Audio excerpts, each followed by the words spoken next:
Rebecca is just I listening. I have my copy right here.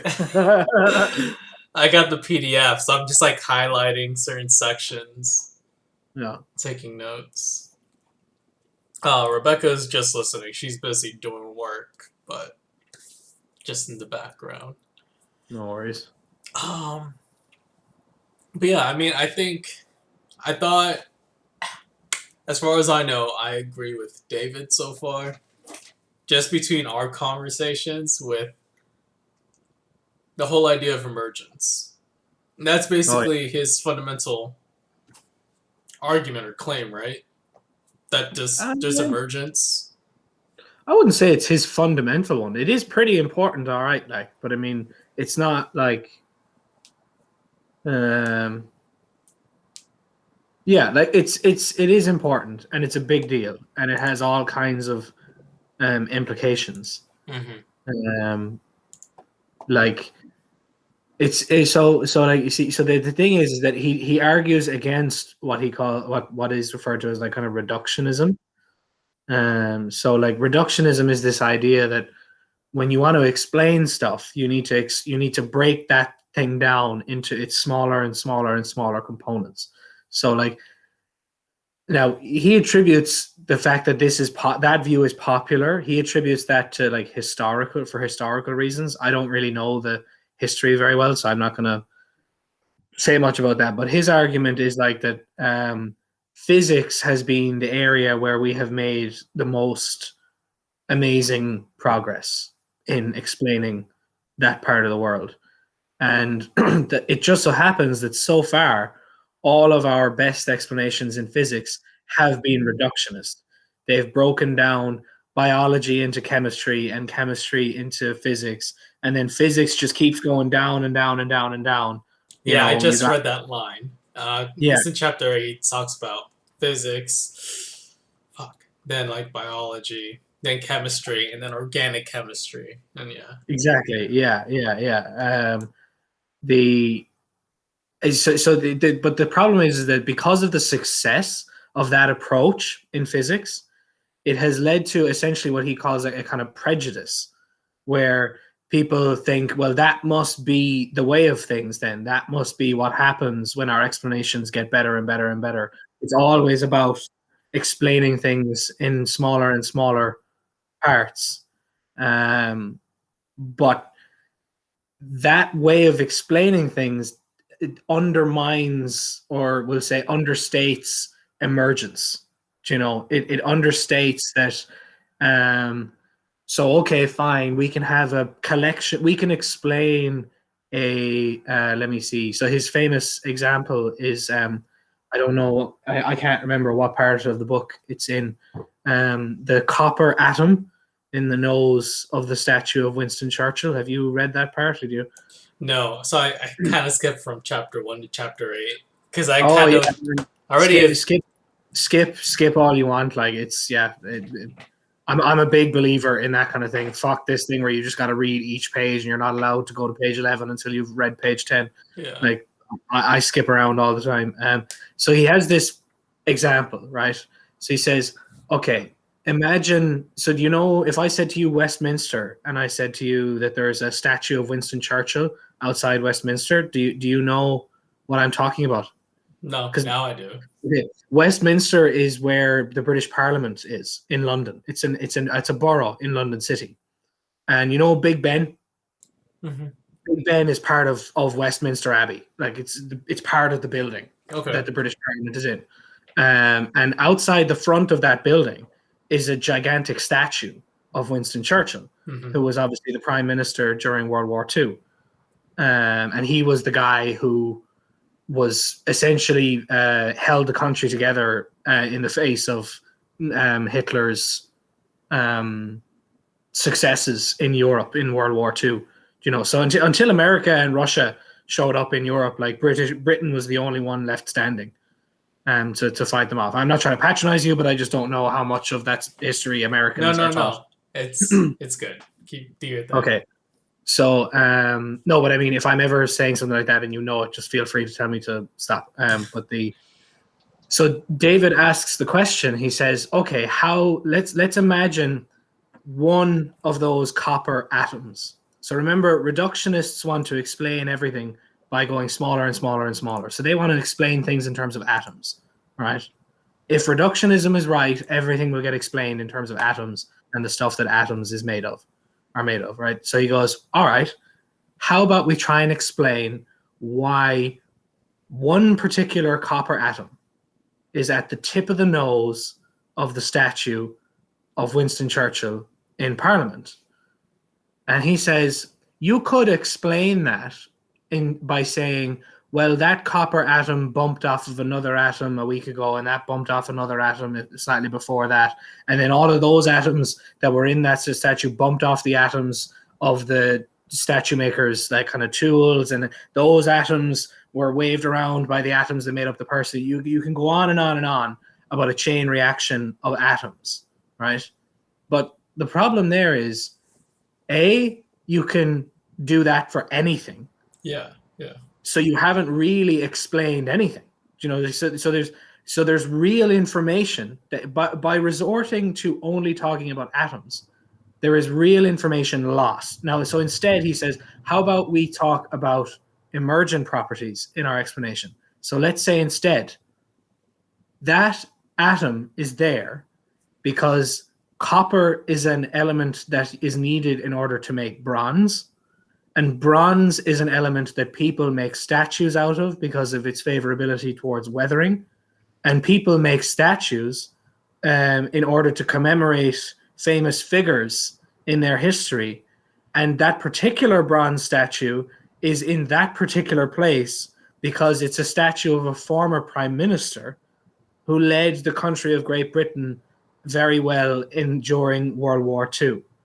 Okay. A period of British history. Now, notice how that explanation doesn't mention really atoms at all, and it refers entirely to emergent phenomena, countries, wars, prime ministers, parliaments, history, culture, Yeah, and, yeah. so it's Yeah, I see what you mean. and Like the emergence, it works its way up, and it's like it's simultaneously contextualizing everything.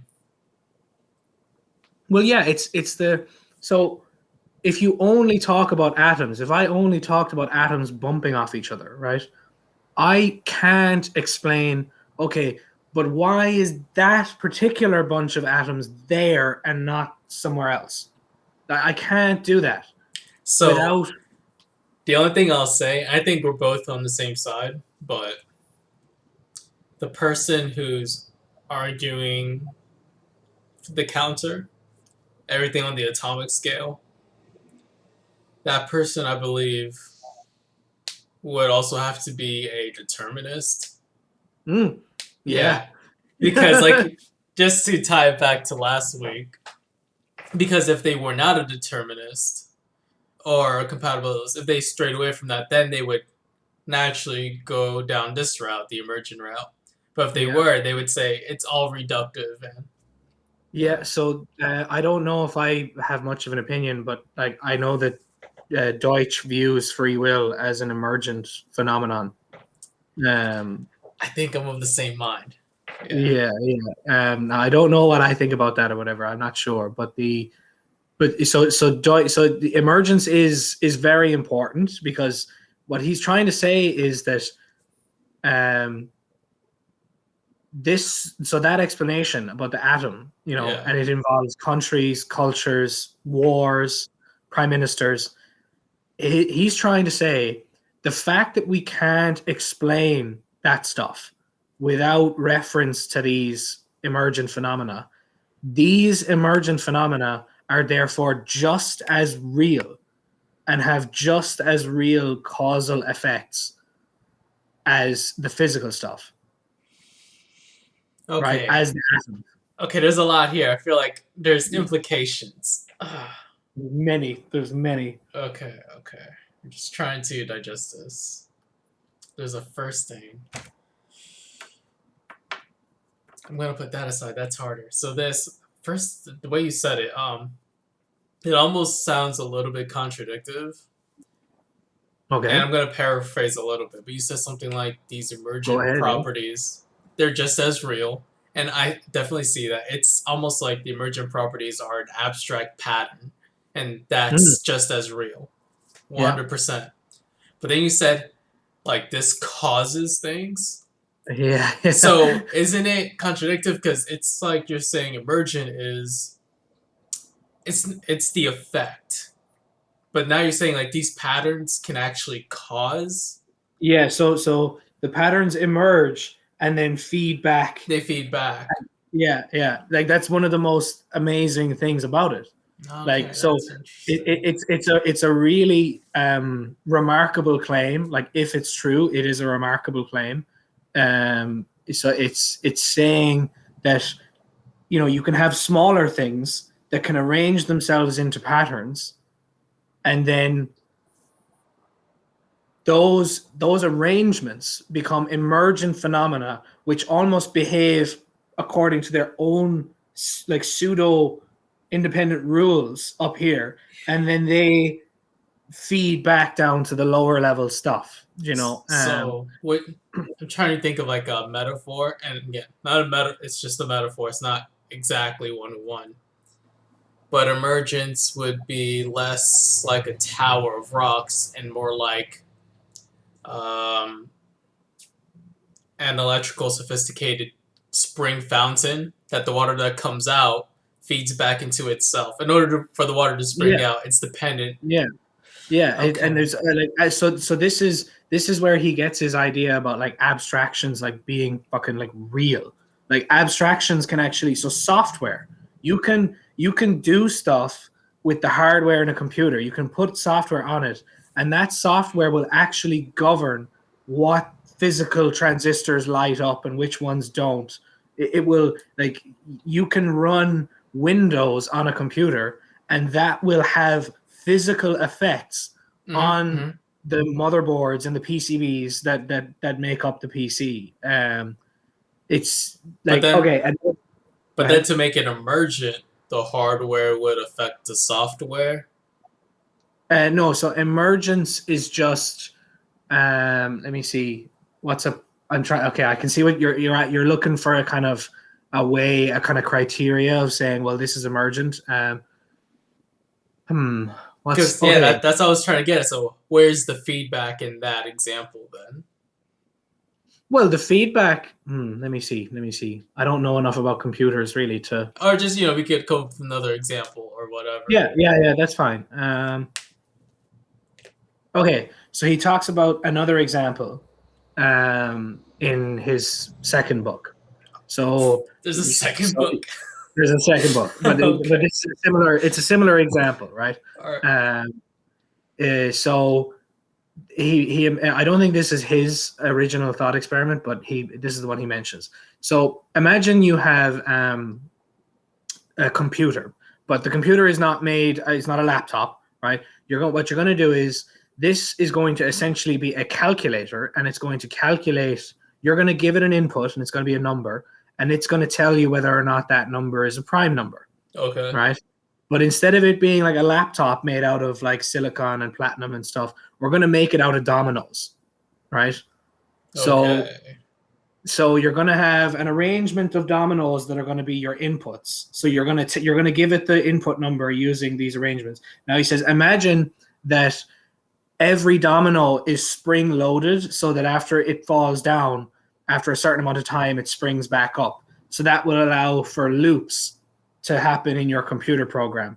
So that do you understand what I'm saying? Do you know anything about like setting up computers and logic gates and Yeah. stuff So like that? exactly, I was thinking of the dominoes. They're kind of serving as bits, the ones and zeros, Exactly. So and if to knock down a row of dominoes is to send a signal down that row, and so the springs on the dominoes are to facilitate looping.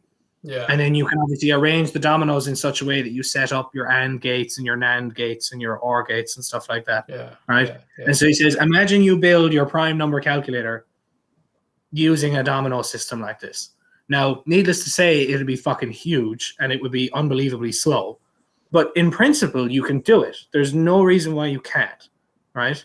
Okay. Now, so he says, imagine you've built it, Okay, and then over here on this end, you have your way of inputting your number. So let's say you want to input the number 7. There's a certain way of doing that.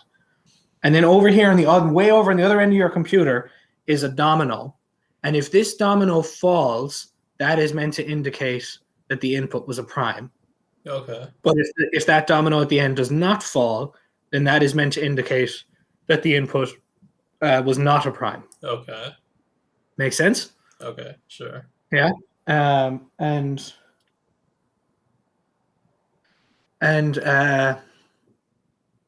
he says, imagine now for a second you've built this, you've spent half your life setting up this domino computer, and then somebody who doesn't know what you're doing comes in, and you, without telling them what's happening, without explaining anything to them, right?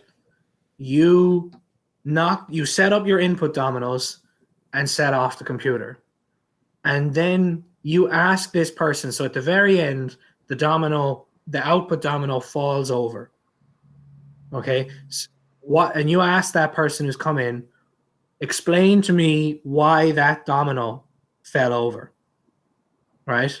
Now, so what this is trying to get at is the way that reductionists want to boil everything down to atoms, like kind of bumping off each other and stuff. Okay. Right?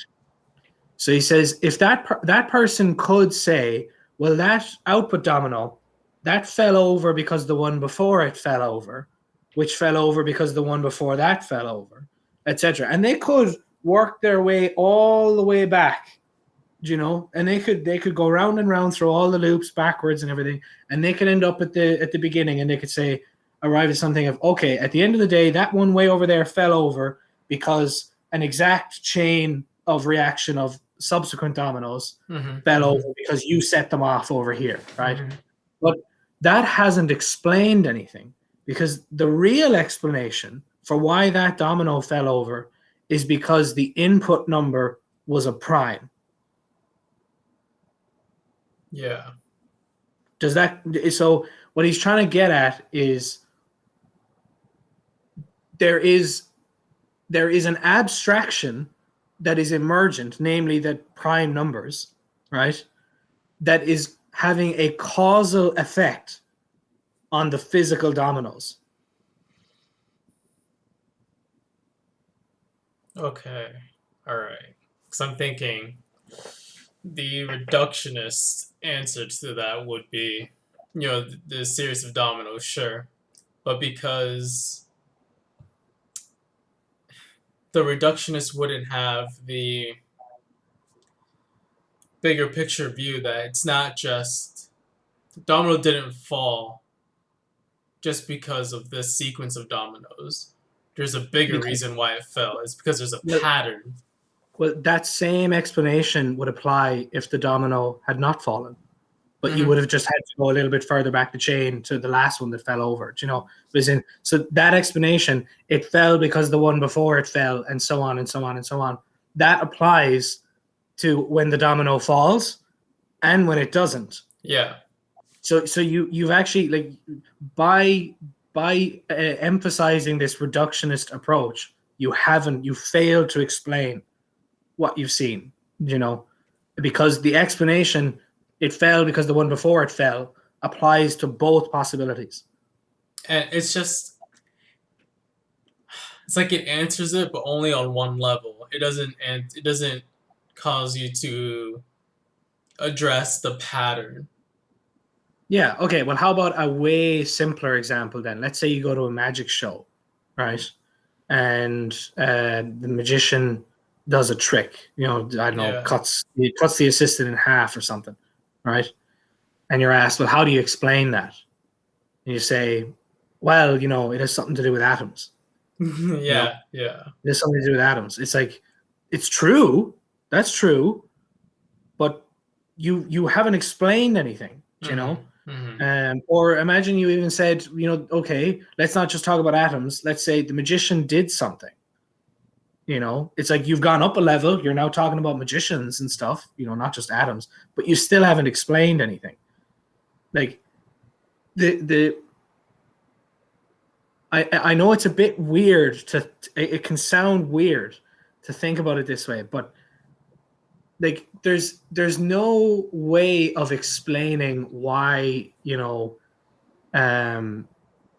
would you say, why the notion of prime ministers has anything to do with that fucking statue. There's no way of accounting for that without saying, well, the notion of prime ministers is a real thing, and it really affects the way different physical things in the world act. Okay.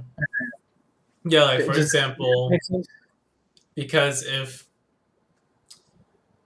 this is based on the assumption that the world isn't doesn't function the way a determinist believes, its consciousness has some play in it. That bronze atom at the tip of the nose wouldn't get there just you need to explain the conscious aspects of that. And without addressing that, and without the conscious choice of someone saying, I want to build a statue of a prime minister, it would have never ended up there. And Yeah, emergence addresses all of that. yeah. I mean, Jordan Peterson tries, I think, to get at this. Like he tries to say, like, look, there's a lot more to the world than just what scientists can put in a bottle. Like there's things in reality where that kind of purely physical approach like doesn't capture. It can't capture it. Oh, and just one side note. um, just like I mentioned earlier, Rebecca's listening, but she's busy working. So Mhm. we can say as many things as we want that we disagree with her about, and she will not input. But no, yeah, I agree. Yeah, Jordan's always like on the cusp. yeah. Like, here, give me 1 second. Let's see.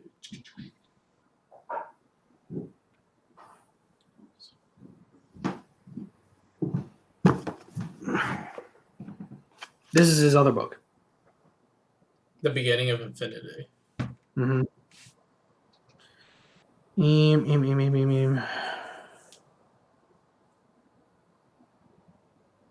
Okay. And if I remember, I'm trying to go back to the beginning. You said maybe not his most fundamental claim, but a big claim is that emergence.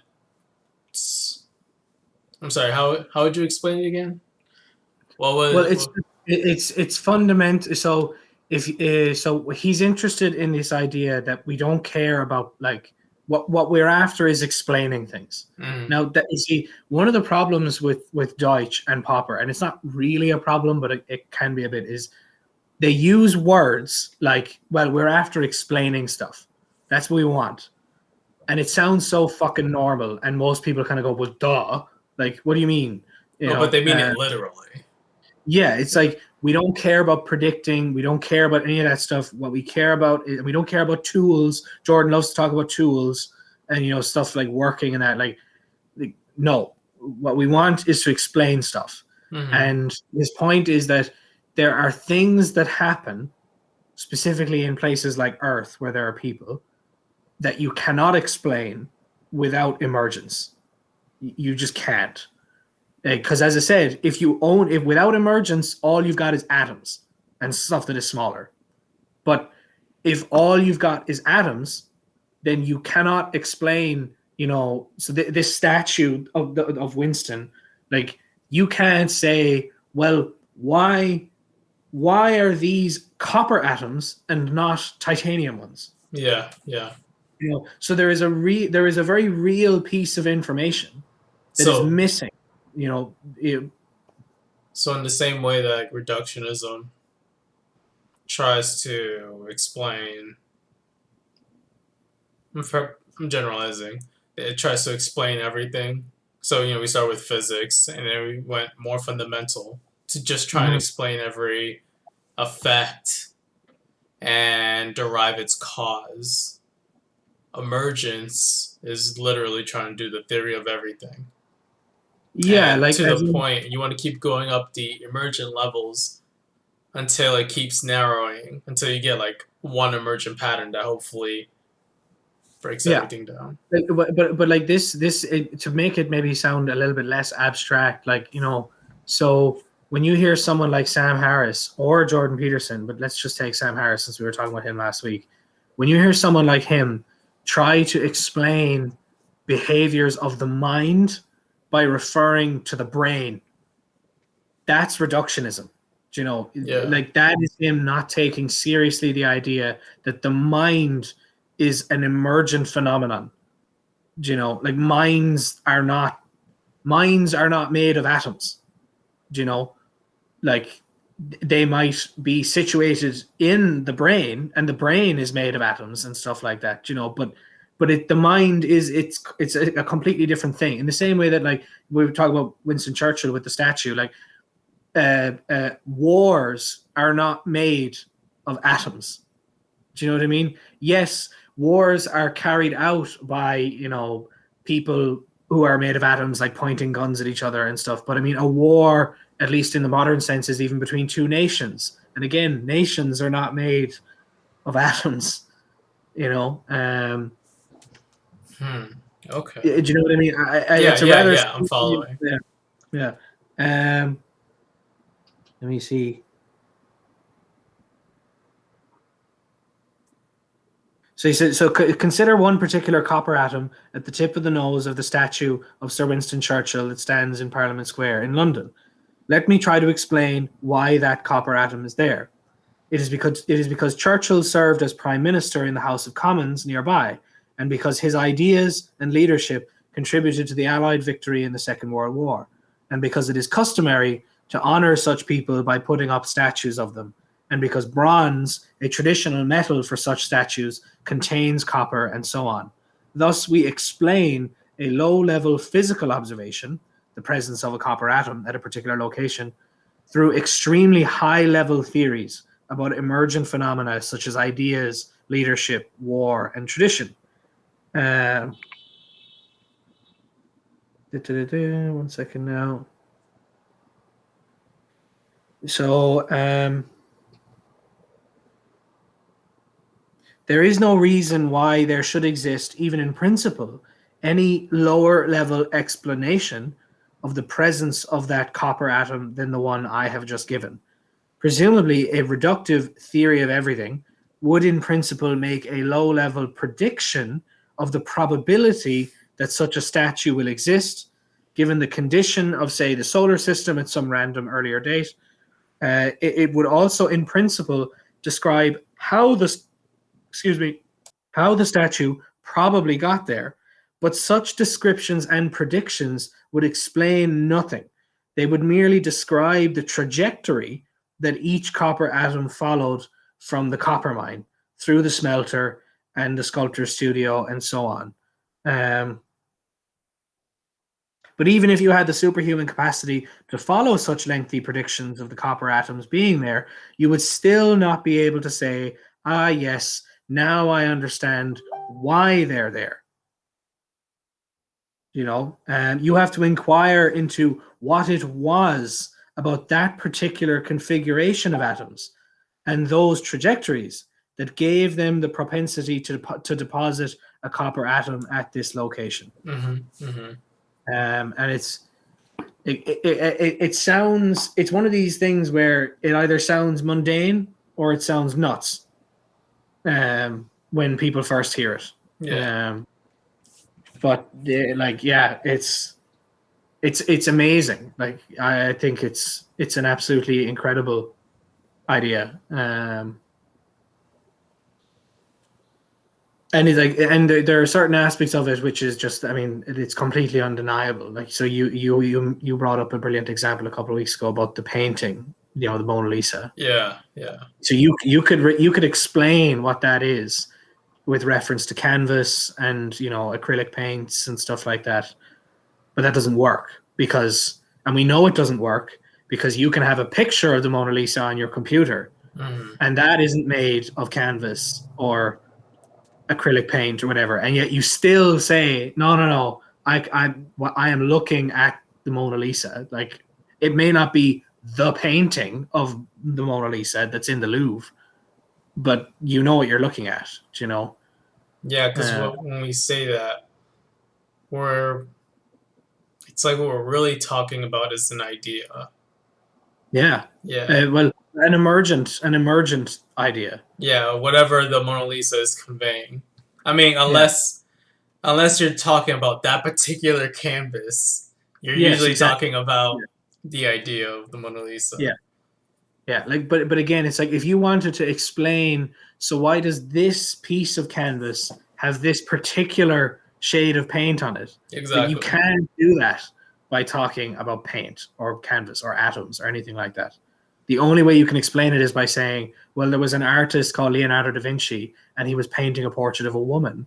And women have roughly in this country this shade color of skin, and so Hmm. that's why that piece of paint is on that piece of canvas. Yeah, Yeah, and God. Yeah, I've been trying to find like more emergent properties now because they're everywhere. the way I've been trying to describe our conversations is like,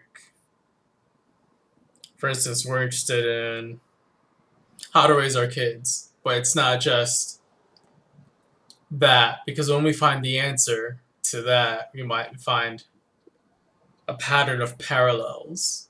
So we know how to raise kids, but we know how to raise ourselves. And then we can Mm. see how government raises its citizens. And there should be some kind of emergent pattern. Yeah, like I mean, like whatever words you want to use there that work for you, that's fine. I understand what you mean when you're linking like emergence and patterns and stuff like that. But like emergent things, like so the patterns that you're calling emergent things, they are like things in and of themselves. They're not just patterns of smaller things. Do you know what I mean? Like a country, yeah, okay, it's a certain pattern of people um and certain patterns of atoms that make up buildings and stuff like that. Yeah, yeah. But but a country is still, it's a thing in and of itself as well, and Hmm. it acts in its own way as well.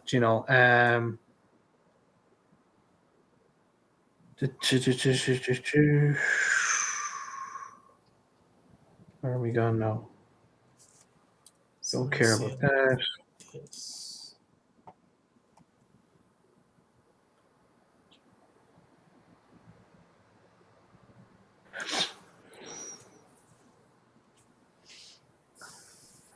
Um, Yeah, so that's why with this theory, when you heard determinism, you were immediately like, okay, yeah, this doesn't really work. Just because it yeah. undermines all of everything we've been saying. Well, you see, so it's like so now the word determinism kind of gets muddled. Like, so you've got physical, what I would call like Yes. physical determinism, which is this idea that uh, physical effects happen due to physical causes. Do you know what I mean? It's Yeah, so it's like, like strictly matter. yeah, so like the Big Bang happened 13 and a half billion years ago. And so all of the physical matter and the different fields and stuff like that all sprung into existence. And that set off a chain of causation 13 and a half billion years ago. And all that's happened in those subsequent 13 and a half billion years is just that chain of causation has just kept going. Those physical things that existed then, they started bouncing off each other, and then it just kept going after that. Um, and the Hello, Rebecca. Hey, And I'm just on a work break, Nice. but listening. the like so that's like physical determinism. That 14 billion years later, we're still just on that same physical chain of causation, and then Hmm. like, but the problem is, of course, that somewhere around 4 billion years ago. Now we don't know about other planets, but at least here on Earth, um, uh, uh, life started to evolve. And life eventually, okay, we won't get into animals and what they can do and stuff, but eventually humans evolved, right? So that was maybe some of our cousin species were about a couple of 100,000 years ago. So let's just say, for argument's sake, that chain of causation is still going up until about 100,000 years ago. The problem is that the minute humans arrive on the scene, humans start creating these abstractions. Human society develops all these abstractions. And those abstractions, like I was saying, they've got like a kind of feedback. They will have a causal effect on physical objects.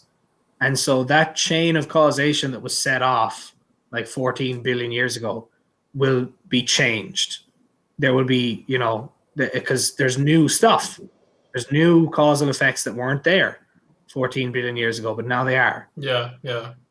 And I don't know what it means to say that those physical effects or those physical things determined in advance the effects of these new like non-physical things and stuff. Like it's Yeah, something I realized after last week's meeting. So I started looking up the definitions and stuff. And there is just the word itself kind of allows for some wiggle room because you could say there's determinism from the strictly material perspective.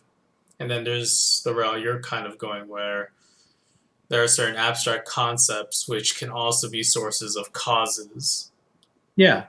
Like imagine imagine along that chain. Yeah, so imagine you've got 14 billion years worth of dominoes. So you set off the dominoes, right? And it's like, yeah, but if at any point, so if 10 billion years in, someone comes in and knocks over a domino, in advance, like they've changed the whole chain. Yeah. The dominoes won't fall down in the same way that they were falling down. Yeah. And it's like, so that's basically my claim. I'm claiming that like these abstractions come in like 10 billion years later and knock over an additional domino. Yeah, it's funny because when you say abstraction, are you referring to like the things that like the tools we've created, like technology and all these man-made tools? Yeah, I'm referring to like the ideas that were and ideas to make the tools. Exactly. So I think not the Danny, you would also, when you say abstractions, I think in your language you would also include consciousness. Oh yeah, well that's an abstract thing. Yeah. Just to differentiate from, let's say, the abstract law of gravity, which could still be induced from strictly matter. Yeah. I just wanted to clarify that. Yeah. Because for Danny, the abstraction also can include consciousness. Yeah, I think there are abstract things that existed like before us. Yeah. But we just made a whole bunch of new ones. Yeah. Yeah, no, I agree with that too. I do feel like though that like prior to like the abstractions we created, even though things were playing out like by cause and effect, like evolving through cause and effect. But there was like, I don't see how things were playing through cause and effect then is that different than cause and effect now. I mean, I guess, yes, you are right that like our abstractions that we created, but these abstractions are also a part of that cause and effect to me. Like, that's how I see it. It's just like another sub layer. Yeah. So I think I said this last week. Like, I'm fine with determinism in the sense that you just say, well, every effect like has a cause. Mm-hmm. So, like, if I understand what you're saying properly, Rebecca, is in like obviously the fact that we come up with abstractions and they cause new things and that doesn't violate. Like, obviously, it still means that there is some kind of chain of causation happening there. Exactly. So I wouldn't deny that. But I suppose what I'm saying is that because of people and because of the way we are, that chain of causation is constantly being bumped around. It's constantly being changed, because people are coming up with new abstractions all the time. Exactly. Like but there is a chain there. There's definitely a chain. Yeah. So it's just more sped up because of us. and more complex. Yeah, Yeah. definitely. Yeah. So Okay. I think I'm just gonna have some fun because I think it looks like you guys are agreeing. I think I have an example that might cause you guys to disagree. Oh God. All right, so I was thinking about this last week. I've been trying to come up with some stuff. Let's say there's some people who like peanut butter sandwiches, just bread and peanut butter. Some people like peanut butter and jelly. Just keep it simplified. Let's say the peanut butter people just say, jelly's just too much. I don't like jelly. I'm all about that peanut butter. So let's say person A, the peanut butter loving person, goes into a kitchen with bread, peanut butter, and jelly. What are they gonna make? What kind of sandwich? A peanut butter sandwich. Yeah. So now I can describe this in a different way. So here's this environment, and here are some options, and they choose the peanut butter, and you could play this same scenario a dozen times, but if it's the same environment, the person's always gonna choose the peanut butter. So is it that you would still define that as a choice, Yeah. right? Yeah. People make choices. Yeah, whether it's a choice of the kind of like free will fans Exactly. type. So this would still fall under a free will choice, right? Or yeah. So this is, I said this last week as well. Like, I see the topic of free will as almost like a completely, especially in the way Sam Harris talks about it, as a separate conversation to determinism and physics determinism and stuff like that, because everything that I just said about like abstractions and all this kinds of stuff, none of that means that like I have control over the next thought that comes into my head. As Rebecca said, everything that I've been saying about abstractions is just like, oh, well then, yes, there are new abstractions and they have new effects and they affect the chain of causation, but that doesn't mean you can control these abstractions. It doesn't mean that you can, to use your language, Frank, the fact that consciousness is this real and emergent and abstract thing, it doesn't mean that consciousness is itself capable of like controlling, what new abstractions and that get made. Mhm. That makes sense. Oh, okay. Yes. Yeah. And I feel like the more choices that open up for people, like open up in a pool of choices for people to make a decision out of, that opens up the whole like scope of free will as well, or free will. Yeah. Like so your example with the person with the sandwich and the Yeah. peanut butter jelly, it's like, okay, so they walk in and they pick peanut butter, and then let's say we were around the clock. I think it's entirely possible that person might pick peanut butter and jelly this time, and then the next time they might pick peanut butter and jelly again, or whatever. So what I disagree with Sam that the exact same outcome is determined to happen all the time, because I think that people are creating these ideas as they make choices. Yeah. But I guess that's more like anyone who believes in like the what do you call it, like parallel universes, that whole like law would come in, like every time you make a decision then a new world is popping up. Yeah, I'm one of them. I skipped that chapter, but I'm gonna read it because I knew he's talked about that. Yeah, I'm one of those people. I believe in the multiverse, but multiverse. I don't know. I don't know if I believe that. Yeah, I know it's like, fine. I don't think I really understand it. So no, but what I was just going to say is that so every time we rewind the clock, I might make a different decision, but that doesn't mean that I had control over any of those decisions. It doesn't mean that exactly. That's where I agree with you. Yeah. It doesn't mean that I was like, in that moment, the thought came into my head, oh yeah, man, I'm really down for some peanut butter today, you know. But like, I don't fucking know why I thought that, you know. I don't know Yeah. why I had that urge today, you know, because I didn't have it yesterday. Why not? Who Oh, so knows? just to make sure I understand, you're saying you don't have control over the thoughts that go into your head, the spontaneous thoughts, Yes, but you have control exactly. over your conscious thoughts, Yeah, well, like, or as in, you control your actions based on your conscious thoughts. I guess so. Yeah. yeah, it's weird. Like, I don't know if I see. I don't really know 100% what I think about the free will thing, you know, because like, um, like you, I know that thoughts just appear in my head, and I don't know where they come from. Yeah. You know, at least consciously. Mhm. But like, I know that my mind is the one that's creating those thoughts. Mm-hmm. You know, like, I know that much. They're not coming. They're not coming from outside. You know, they're being created in here.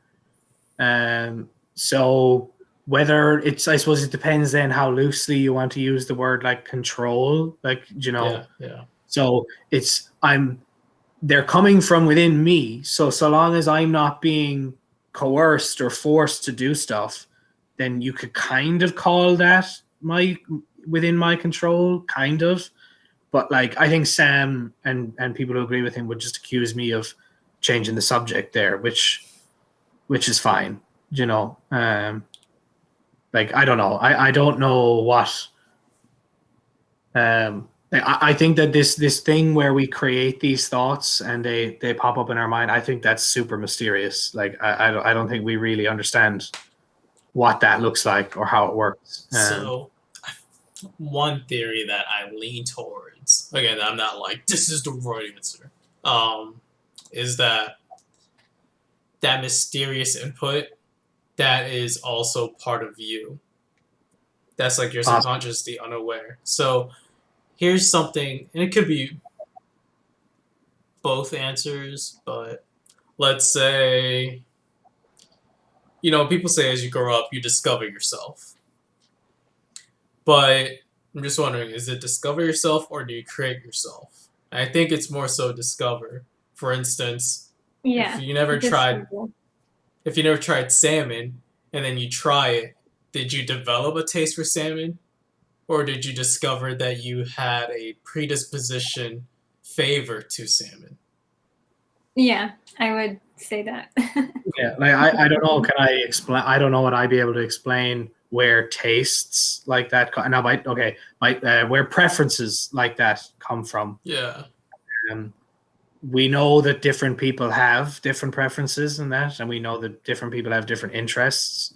Um, I would say that those emerge from like like the complicated mix of ideas and that your mind has created. Basically, the way I see people as so you're born, right, and you're a little fucking baby and you're all wrinkly, and you are just a idea creating machine. You know, now when I use the word idea, I use that broadly. Yeah. So like, an idea is not just like a scientific theory or something. You know, an idea is like the way you see the world, the way you interpret a certain person, the way you interpret certain objects, and that, and like, all of these things are all ideas. And so you are this idea generating machine, and I you like do how that. you call it the idea generating machine. Yeah, Yeah. well, like, Well, yeah, Here's my idea generating machine. yeah. So that's but so are you. You're an idea generating machine, and yeah, so is Frank, like, and so am I. And uh, over the course of your life, like, most of the ideas that you generate are not verbal. They're not in words. They're not explicit. Like, so where this is kind of obvious is have you ever used a word that you know the meaning of, but if somebody then asks you to like define the word, you haven't got a clue how to define it. You yeah. know, like, you can't put into words what it means, but you do Mhm. know what it means. You know how to use it. You understand it. You really do get it. Yeah. But you can't put words to it.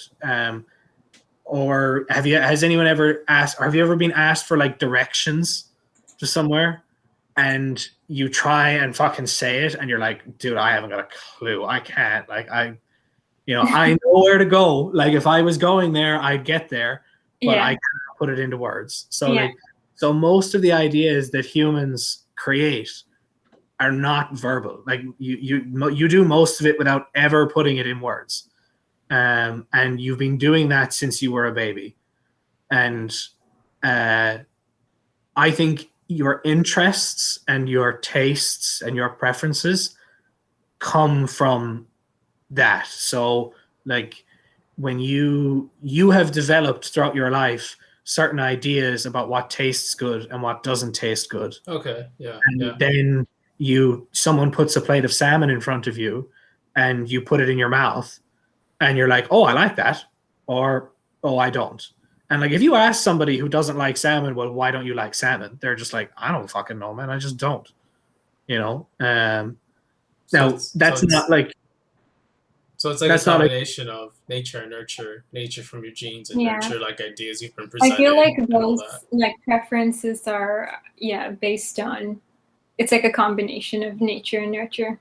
yeah. So it could well be the case that we start. Well, no, I think it is the case that we start off like I'm not a blank. Like we myself, I don't think you were there for this call, Rebecca, but like, I'm not a blank slater. Like I think we are. We have stuff written on our slate when we're born from our genes. But I believe that like it's a slate. It's got chalk on it. You can wipe some of that stuff off, you know, and you can write new stuff on it. You know, this is so to go with the food example, even though we are genetically predispositioned to eat both meat and vegetables, people can decide to become vegans. Yeah. And if you give a vegan, like, so if a vegan accidentally eats meat and then you tell them that they've just eaten meat, it's not just that they won't like the taste. Some of them will get violently sick. They'll be so repulsed and disgusted by what they've just put in their mouth that they will puke, you know. Yeah. That didn't come from their genes. No. You know? That came from the fact that over some period of their life, their mind has created ideas about what is wrong and what is right, what is disgusting and what is not. And they've just accidentally done something that they think is morally and physically revolting. So, Dan, so what do you think of this example then? So, yeah, it was a nature and nurture and stuff. There's ideas that you kind of develop as you grow up. But let's say, just do the vegan example. Your parents are vegan, and then they raise you up vegan, and you know, like especially nowadays, there's really great vegan food that's just delicious. Yeah. But what if one day, you know, your friend tells you, "Nah, man, that's not the real you, though. That's just the you you've been told." And you see that, you know, because sometimes people can be brainwashed or led a certain train of thought.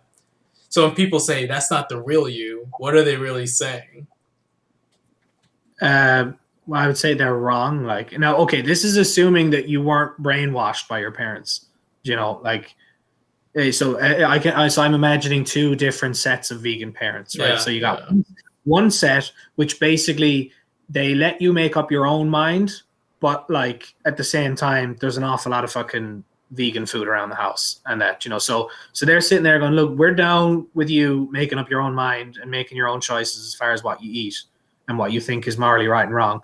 But this is what we think. This is the way we think is right to live your life, etc., etc. So that's one set of parents. And then the other set of parents are just like, they basically indoctrinate their kid into veganism. And they never really, you know, raise the kid in an environment where the kid feels comfortable and safe to explore what they think, you know, what do they think is right, etc. So if you're the second set of parents, then nah, man, that's not the real you is bullshit, because it really is you. You were given the ability to make up your own mind, you know, and pursue your own interests and figure shit out for yourself, albeit with input from your parents.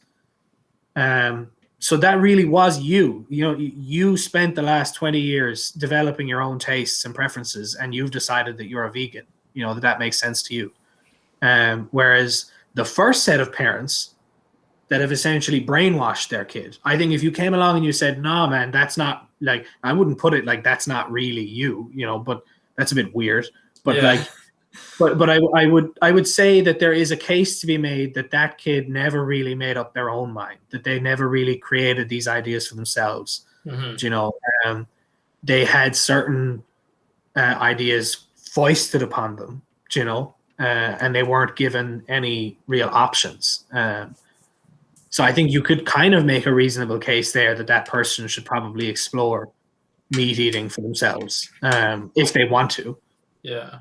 Whereas the guy who was raised by the very reasonable parents, like, I just think it's bullshit to say anything like that to that person, because Yeah.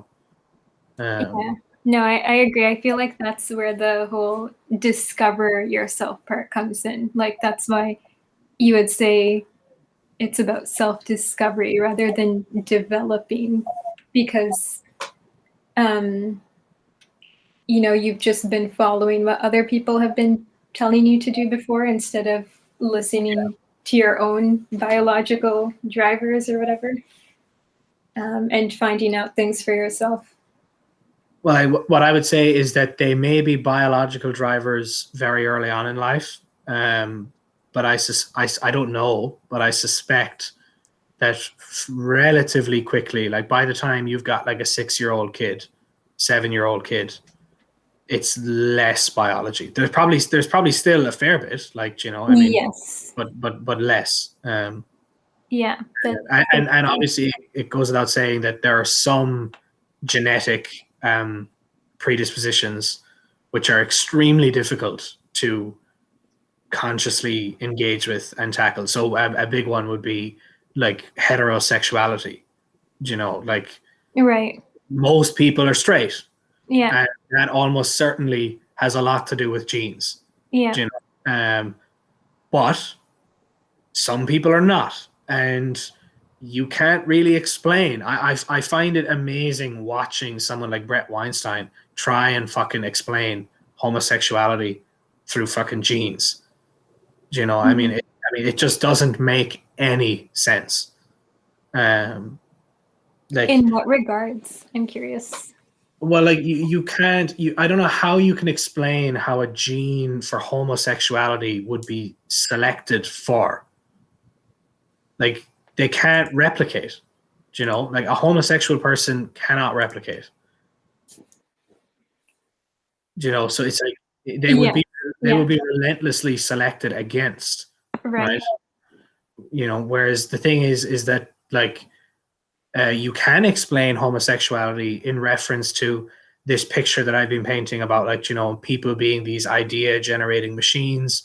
Now, and that most of this idea generation is inexplicit. It's non-verbal.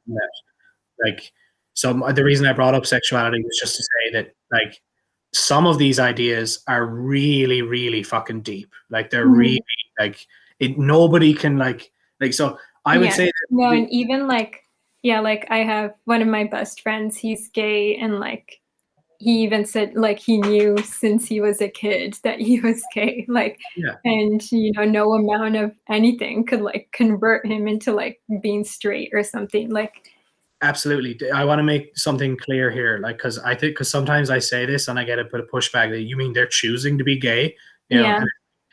But what I mean there is, it is a matter of ideas, but that's not to say that someone can just, like, choose to be gay, or they can choose not to be gay. Like, I'm sure if I did, it would be, I don't know how, but, like, I'm sure it's hypothetically possible for a person to, like, examine their sexuality, whether or not we know how to do it today or not. But 2,000 years from now, when we know more about this stuff, I'm imagining that it's in principle possible for people to examine things like their sexuality, and maybe they can be a bit more fluid about stuff.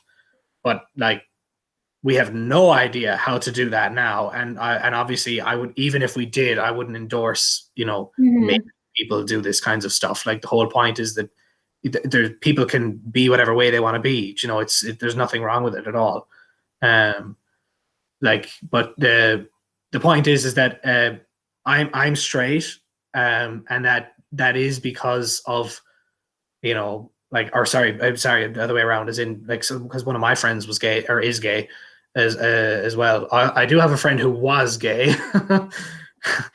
I don't know what's going on with him, but the guy who still is gay, like, he can't just choose tomorrow, to not be it, and he said the same as what your friend is saying, is like, it is who he is, like, that's it. And he has no desire, he has no desire to change that, which is fine. Exactly. Nothing wrong with that. But I think it is interesting, like, on that, like, there are people out there who, quote unquote, experiment, like, so this is the thing. Even today, there are people who do kind of treat their sexuality in that way, where they kind of feel it out, and they see what they like, they see what they don't like, etc. And that's fine, But I think that's further evidence for the idea that, like, although this stuff is really complicated and it's really deep, like, it is within the realms of, people making choices, maybe not, like, I don't mean it's whimsical or anything, but like,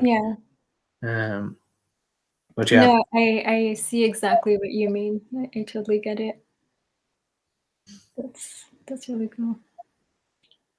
Yeah, like, I think that the people who try to boil all this stuff down to genes, it's like, look, I get it. I get why they're doing it and stuff, but they're just going to be spinning on their wheels. Like, they're going to keep trying, and it's just not going to work. I mean, like, go ahead. Yeah, no, I just want to say, I think that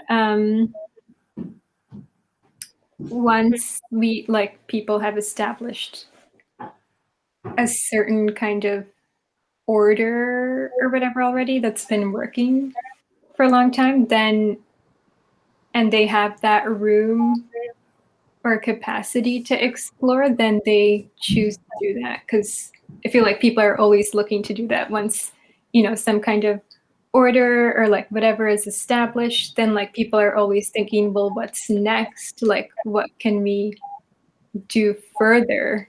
And so like maybe at some point in the future, I don't know if like if we ever get to like a level of equality, or like equality in several different things like race, gender, sex, and whatever, maybe at that point people will like try to question those things more and be like, well, what else could we do, and experiment with those things. It's like, because that's like the whole like evolution nature of people like trying to do what's next, trying to evolve. Yeah. And it's like the one of the real shames of the way, kind of like the wokey type people, like, one of the real terrible things is that I see what's going to happen is they're essentially going to produce like an allergic reaction, so they're just like, oh yeah, I can be whatever gender I want, and I can change my mind whenever I want, etc. And people are calling bullshit on that, and it's making people like, the likes of the Gad Sads of the world, and the Jordan Petersons of the world, and kind of like swing the other way and re-emphasize biology, re-emphasize genes and stuff. And it's like all of that is wrong. Like, you can't explain stuff like gender and stuff like sexuality in terms of genes. It's like, it's super complex. Yeah, it's really fucking complicated. Like, and like, so the way I would view the gender thing is like, so if I did have some notion of myself where I was like, okay, I don't really fit into the categories of like masculine and feminine. I definitely feel like I'm different to that. And let's say I decided that I wanted to put a label on that, on the way I felt. So let's say I wanted to call it like schmasculinity or something, you know, like, so that's my label. So that's my gender. Like, I think that's philosophically sound. I think that's scientifically reasonable.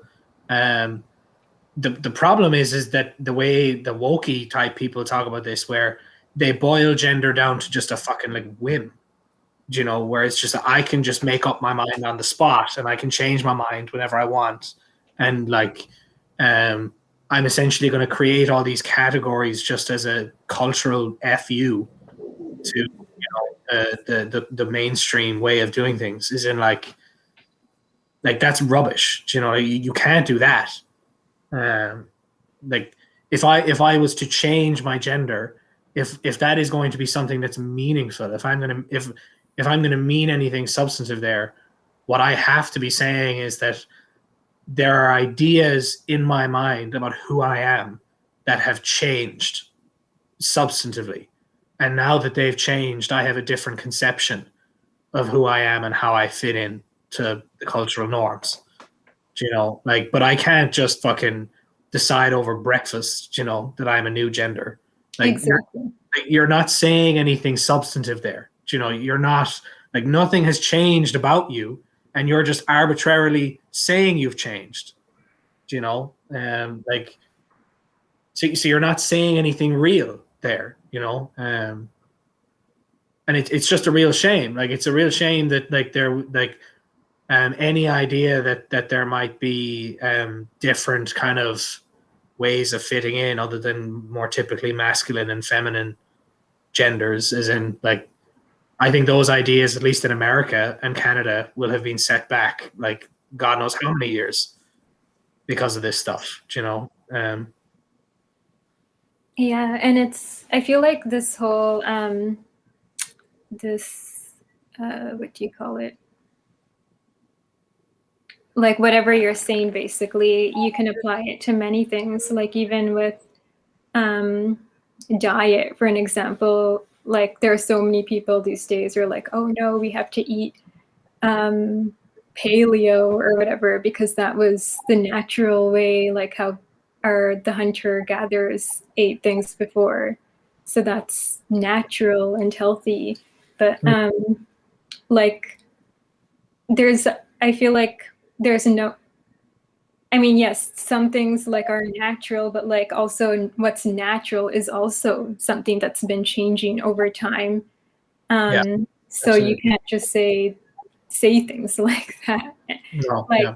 there have been so many things that have changed over time and been incorporated in our diet that didn't exist like ever. Like even genetically modified foods and stuff, like Well, like, the thing is that I think you can, like, the very act of cooking was not natural.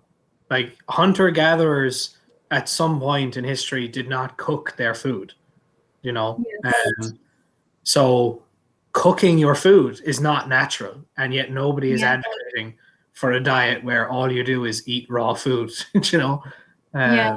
like, So that whole debate of oh no, we have to like stick to what's natural, it also doesn't make sense to me because yeah, like you said, yeah, sure, for billions of years we might have done things a certain way and they might have helped us, but that doesn't mean that these new changes aren't beneficial. exactly. And like I guess we just don't have that time yet to show us how beneficial things are, but that doesn't necessarily disqualify it from being wrong or unnatural. Well, as in, well, straight away there's a fallacy happening there where the only thing that is good is what is natural, which is a non sequitur. Like, but like you said though, it's what do you mean by natural? You know, like, because as you said, what people have called natural has changed more times than anybody can possibly know. Even with just something simple like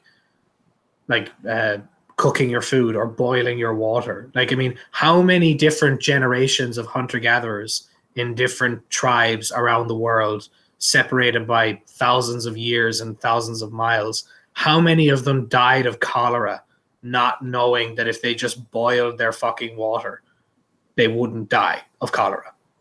You know, like, so you might say, well, what was natural was just never boiling your water and, you know, taking the fucking chance. Like, okay, that's another thing we do today. I'm sure many paleo diet people love their filtered water coming from the tap. Like, that's not natural. You know, we didn't drink filtered water, you know, hundreds of thousands of years ago. Why don't you fucking go out into, you know, if you want to embrace what's natural, I mean, Jesus, go live in the woods. I know, it's crazy. That stuff really bothers me too. Yeah, is that smartphone of yours that you're using to talk about your paleo diet? Is that natural? Is it?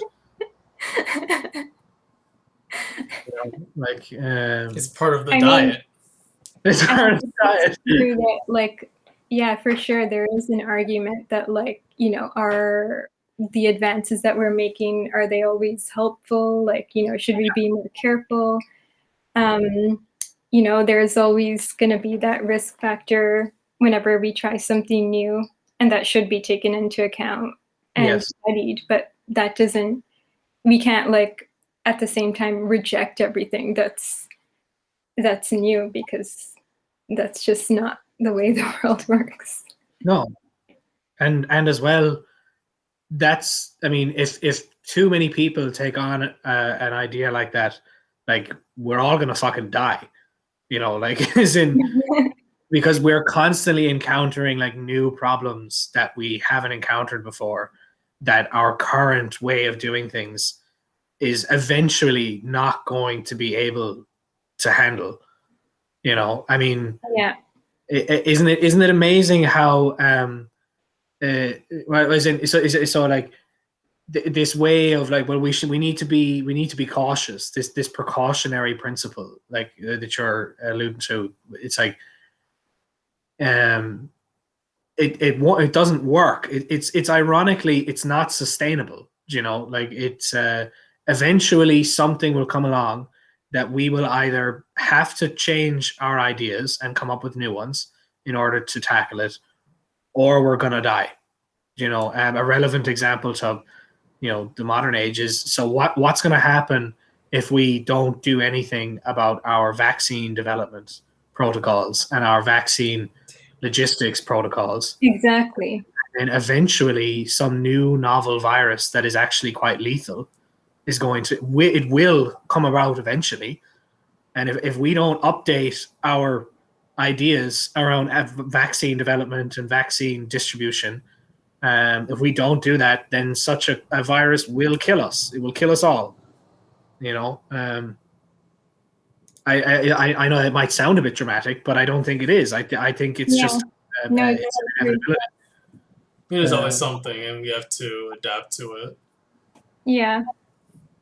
Yeah, like David Attenborough, like, well, not just David. David Attenborough does, like, I love his documentaries and all, like, but like he's a big one for this mistake. Like, he loves to like lament like older civilizations, and, you know, so he goes to Easter Island, like, you know, and he says, look at these wonderful big stone heads, you know, look at this amazing civilization that was here, and like they wiped themselves out. You know, we need to be careful because otherwise we might go the same way. Oh, I thought you were gonna say. I thought you were gonna say, "Oh, the civilization that was wiped out. We need to be more like them." It's like, but then we'll just end up wiped out. Yeah, no, as in like, see, well, that was what fucking, well, no, he didn't say we need to be like them. He's like, we need to learn from their mistake. And you're sitting there going, dude, it was their civilization that actually, and the culture in particular that was in that civilization, that got them all killed. Yeah. Do you know, like, their culture was not like ours. It didn't make changes. It didn't update the way it did things, and they fucking died for it. Like, whatever it is that got them, you know. But one thing that's ironic, not ironic, but So those heads are like all over the island. Do you know the heads I'm talking about? Yeah, the big like stone heads, like the long nose. Yeah, exactly. Yeah. So those heads are all over the island. There's hundreds of them, right? And they're all like different sizes. And the ones that are basically they can date a load of these heads so that they can tell which ones are newer and which ones are older. And what they've discovered is that as time moved forward, they made more and more heads more and more frequently and made them bigger and bigger. Oh, so Right? maybe they were trying to please their Yeah. gods or something. Yeah. So as their doom approached, they made more and more of these fucking stone heads, you know? And it's like, well, no wonder you fucking died. Like, you know, I mean, They were doing it for us. yeah, yeah. We need to learn from them, according to Attenborough. It's like, no, we don't. So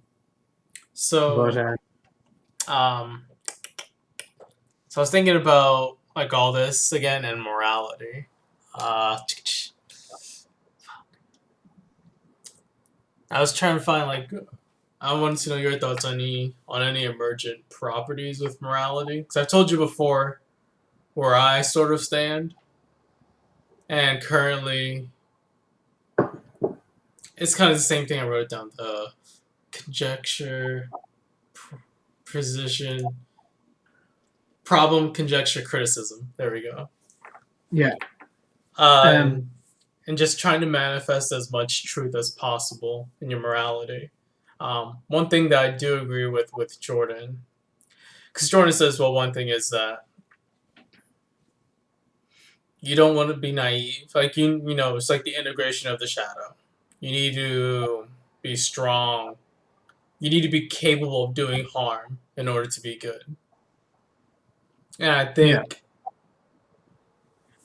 and just another way to phrase it, I don't know if you would agree, but to me, it's you have to be capable of doing good in order to be good. It's like a baby. I wouldn't consider like a baby or a child a good baby because they're just neutral. It's like they're not negative, they're not evil, but they're neutral, they're zero. They can't be positive. Yeah.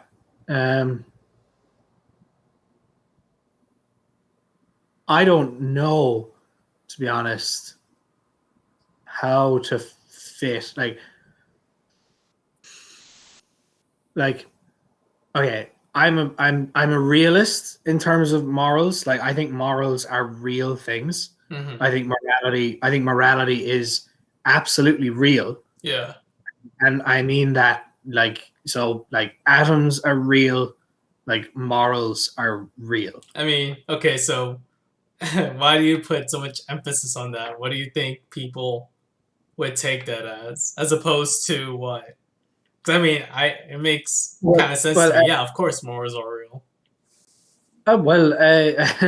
Like it's fairly kosher these days for people to like question the idea that yeah, it's all like self-made. Or yeah, we make like, our own morals. well, like even like maybe it might sound like a little bit strange, but I think that most people view morality as just kind of like a rather it's just a different way of talking about stuff. Like it's like yeah, like oh god, I don't know how to. Okay, so I'll say like this, yeah, because we both agree there should be an objective stance of morality, because this objective stance of morality actually is functional and can actually exist in reality for long periods of time. So, like, the reason why I think morality has to be real is that, like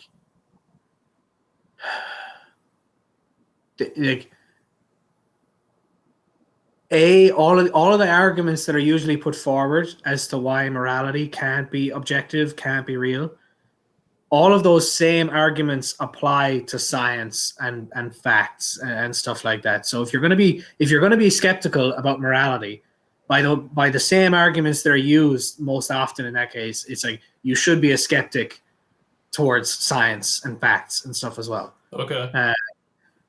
But the way I view it is like you there's morals baked into like every single, even just a statement of fact. Like so like 2 plus 2 equals 4, right? I'm going there. Okay, I'm going there. let's go there. So this isn't even science. This is maths, right? So this is This is logic. Yeah. Yes, right.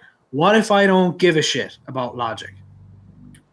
Then what is it? So I can, if I don't care about logical consistency and I don't care about any other rules of logic that are involved in that maths equation, it's like then the statement 2 plus 2 equals 4 is meaningless to me. Mm-hmm. It doesn't mean anything, right? Now, I'm not saying that because it doesn't mean anything to me, therefore it's like just it's all relative. But what I'm saying is that when I say 2 plus 2 equals 4, there it doesn't make sense to me. Like that statement doesn't make sense to me unless I accept certain morals, right? Certain values.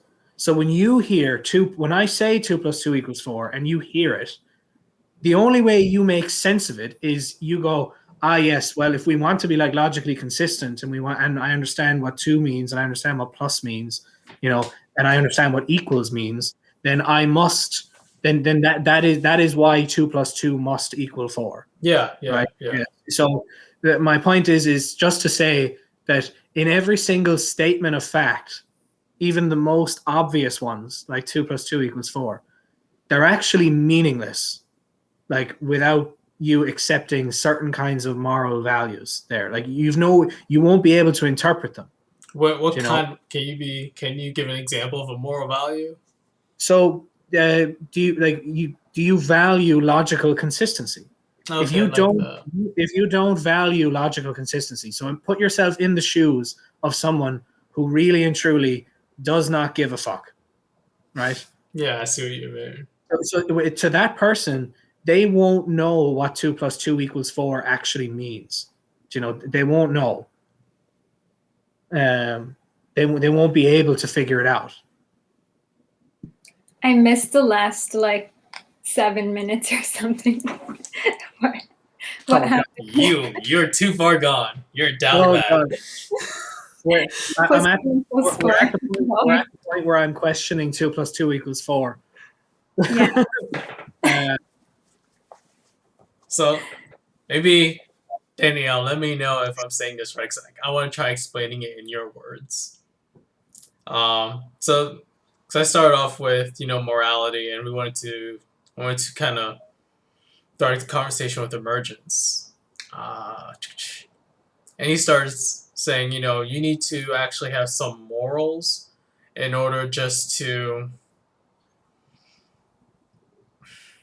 In order to accept your rules, like logical rules. Yeah, I would say.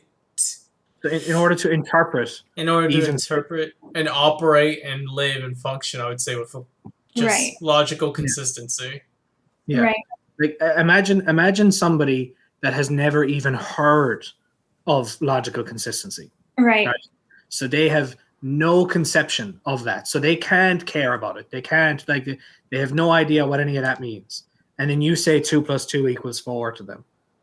Like it won't mean anything to them. Mm-hmm. They won't be able to interpret it, because they won't know what logical consistency is. And since they don't know what it is, they won't be able to think that it's a good idea, that it's something that they think is good to use, Right. And so now again, just to be clear, I'm not saying, oh, well, therefore everything is just relative. Who gives a fuck? 2 plus 2 equals 4 doesn't mean anything real, meaningful. What I just mean is that you need morals. You need certain morals to be able to interpret even factual statements. So so you need to value consistency. Right. In this case, yeah. In this case, like Sam Harris, I think, makes a similar point. Like he likes to talk about well, what argument could I give you as to why you should value logic without being circular? So any argument you give is using logic, but you're trying to give an argument as to why you should value logic, so you can't use logic to do that. Like people tend to agree on things that they can all equally perceive, right? Like everyone can perceive that, you take two things, you get two more things, now you have four things. So that's how it becomes an objective truth, because it's like equal perception by everyone in the world. Absolutely. And I'm, as I said, I'm not suggesting for 1 second that what people usually mean by 2 + 2 = 4 is somehow rendered like empty by what I'm saying. It's not. It's just that you can't make sense of it. It won't make sense unless you have certain values. So I'd say this, because you asked the question, how, or Sam kind of asked the question, how could I convince you to not only use logic but to value logic without using logic? Yeah. But I'm a bit confused about that though, because that's like an objective truth. That's like I said, it's perceivable by everyone. So how would someone not? Maybe they don't understand what 2 + 2 = 4 is, but they could still perceive it in some other way, right? Yeah, because we're just talking just logical consistency. It's not even math. Right. It's just even in language. Like there's a noun, just the ability to communicate. Mm-hmm. So like when I speak, you hear a sound. That's a consistency, right? You're not going to deny that you don't hear a sound unless you're deaf. Yeah.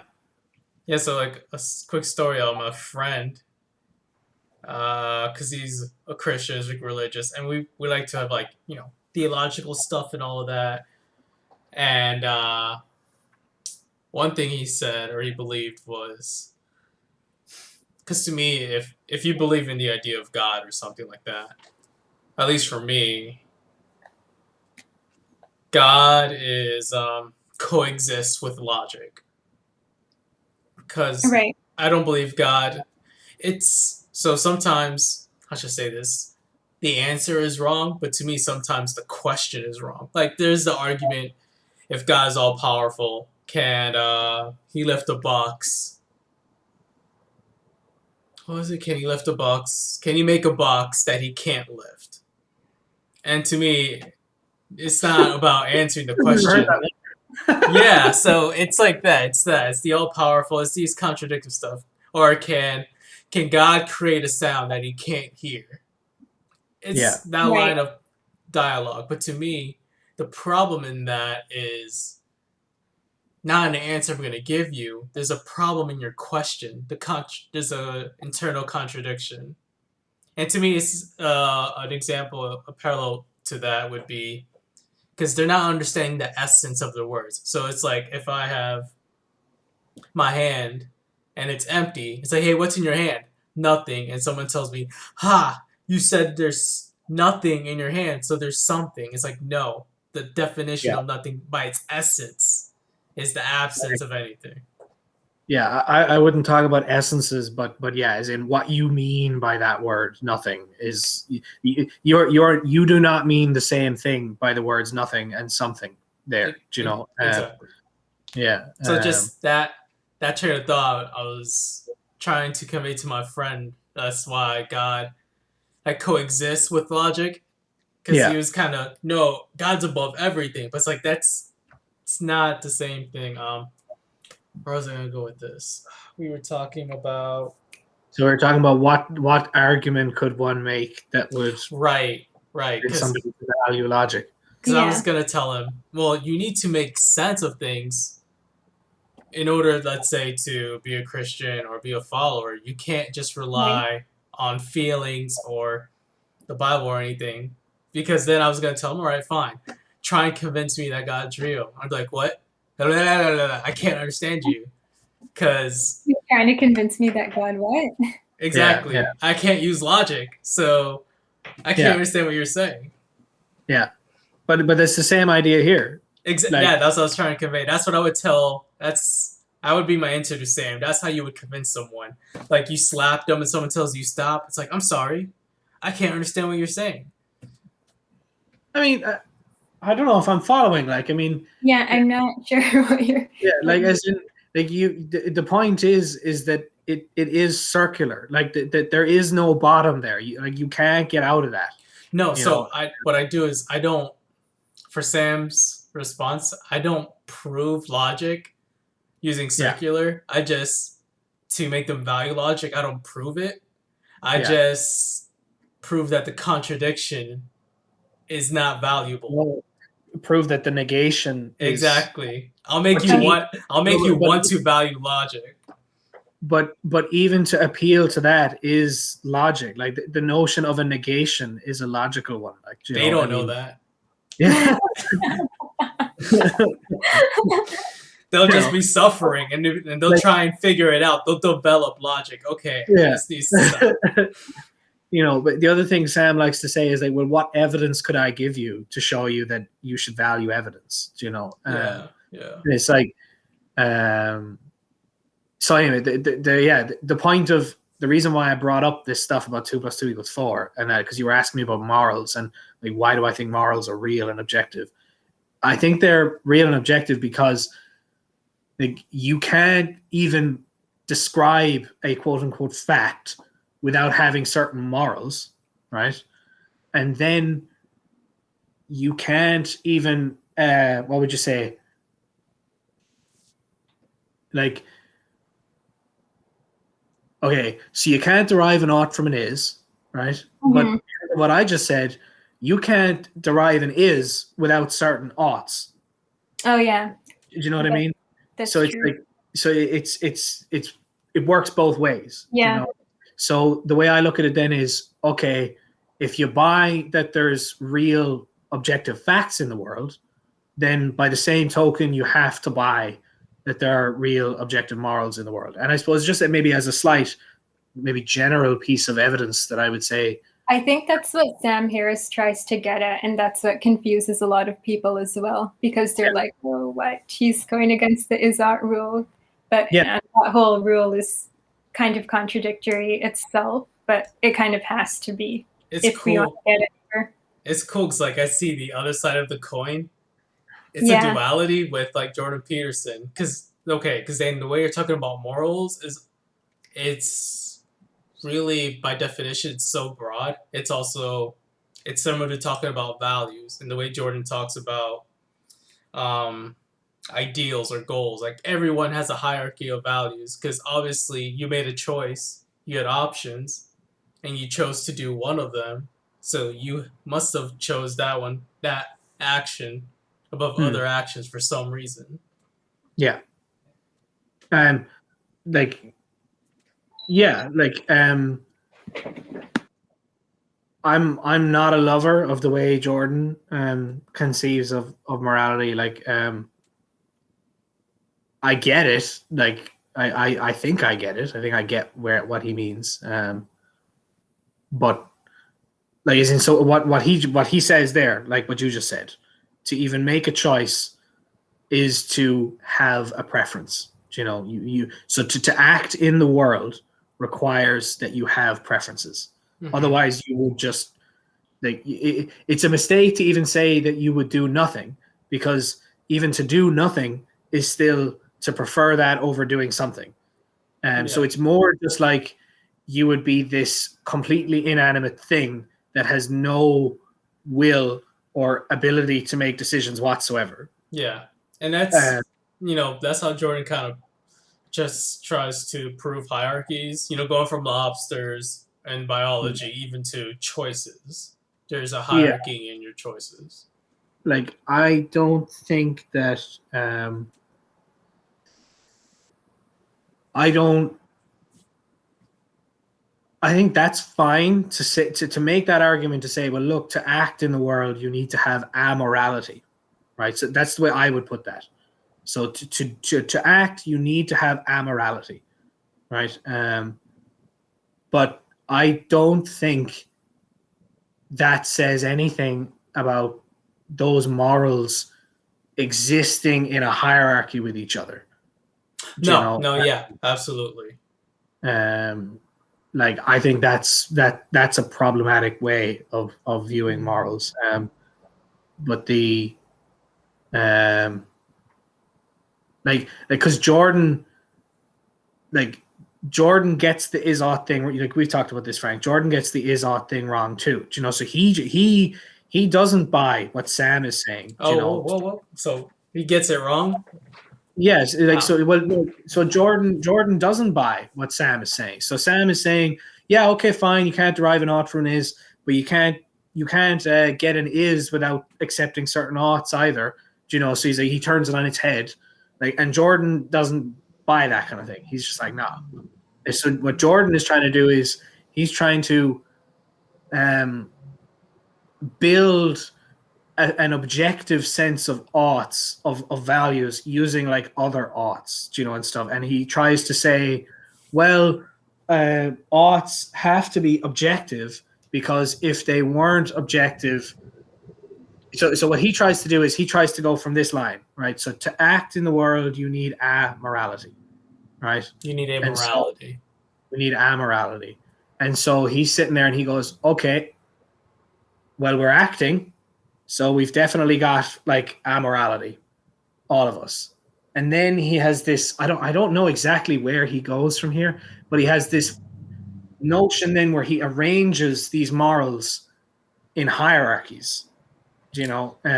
So And then Wait, who does this? Jordan. So I Okay. think Jordan is taking the emergent route. Because what he does, he's like, okay, there's all these different groups of people, and you play a set of games. And which one comes out on top with time? And that which lasts longest, this is how Yeah. you get religion and da-da-da-da-da. Right. So Yeah, Jordan so looks at it from like, this is what I meant before. Jordan is looking at these stuff through a scientific lens, and he's finding patterns, and he's like Right. witnessing the emergence, while Sam is trying to go at it from like a logical perspective. Yeah. Yeah. And that's definitely has its limitations, which is, I guess, why he gets criticized too.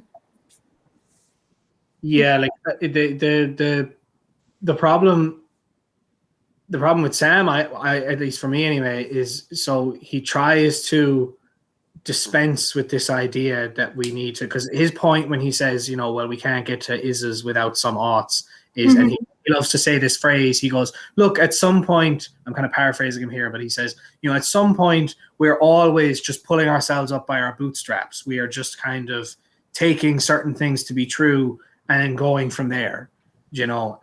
So he's saying, okay, fine. No oughts, no is's and oughts, and no is's from oughts, and no is's without oughts. And he's like, okay, fine. Let's just now focus on, let's start from the position of well-being and let's just go from there, you know. And it's the problem is he sits there and he says, well, you know, we can never pull ourselves up by our what is it he says? What would be the best way of putting this? So he admits that we, from his point, from his argument, you're always just pulling yourself up by your bootstraps, and then he just kind of shrugs his shoulder at that and goes, "I'm fine with that," and just carries on. You know, he's like, "I'm cool with that. I don't care." Right. Whereas Jordan is like, "No, I'm not cool with that. I'm not cool with just we're going to pull ourselves up by our bootstraps. I want to ground our morality in something real." You know, and so then he does all the stuff that you mentioned, Frank. You know, he goes looking through the history of cultures, and the development a lot more pragmatic, I guess. Yeah, no, that's the perfect word for it. That's how you define that, because that's the truth he seeks out, the truth that's pragmatic. Yes, and I guess because he wants to like help people see things from I don't know, like relatable perspective or something. Yeah, something that's grounded in reality that they could apply like in the now. Versus whereas Sam, it's just like way too abstract. It's like, okay, like these are all just very hypothetical things. Yeah. and just to like, I want to make sure I'm fully following Sam's thing the way Danny phrased it. So with Sam believes apparently that you need an ought because you can't derive oughts from is's, right? Mhm. But then the second part is that you need an ought to make sense of is. Is that the right way to phrase it? Yeah, so you can't derive an ought from an is, but you can't even derive an is without accepting certain oughts. Yes, Exactly. exactly. Can't derive an is. I remember having like an argument on Reddit or something about this whole like is-ought thing. But like, Did it get far? yeah, It did. so like it's a logical thing, like, so as in, yeah, okay, fine, so ought or shoulds and stuff are logically independent from is's or facts or whatever it is, and it's like, okay, fine, but like to go back to your man Deutsch, it's like we're not after bits of logic, we're after explaining. That's what we want to do. And you are not going to be able to, if you ask, that guy, the terrorists, the 9/11 terrorists, like, why did they want to fly a plane Oh into a my building? god, that's fucked up. Yeah. But Yeah. it's like if a cop pulled me over, why were you speeding? Oh, officer, the protons were following this proton, which caused a chain reaction. No, I'm not even making that point. I'm talking about so if you ask that guy, why did you want to fucking fly that plane into that building? Yeah. What he will do is he will talk about what he thinks is the case. So he will explain what he thinks he ought to do with reference to what he thinks is true. So he will say, Right. I think it is true that there is an afterlife, and that I am going, and by doing this, I will please my God, and He will do these things for me. All of this stuff, like, is the case. Exactly. As opposed to giving a reductionist case. Yeah, but it's like, that person is not making a logical argument there. It's not logic. It's because you can't, like according to ought is, so you can't derive an ought from it is. So logically, everything that he's saying about what is the case, like, it does not logically follow that he ought to fly the plane into the building.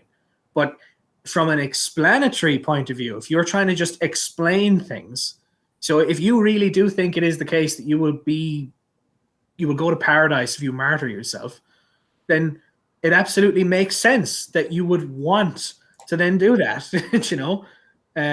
Like, the logical independence thing is just, it doesn't matter. It's not as big of a deal as everybody thinks.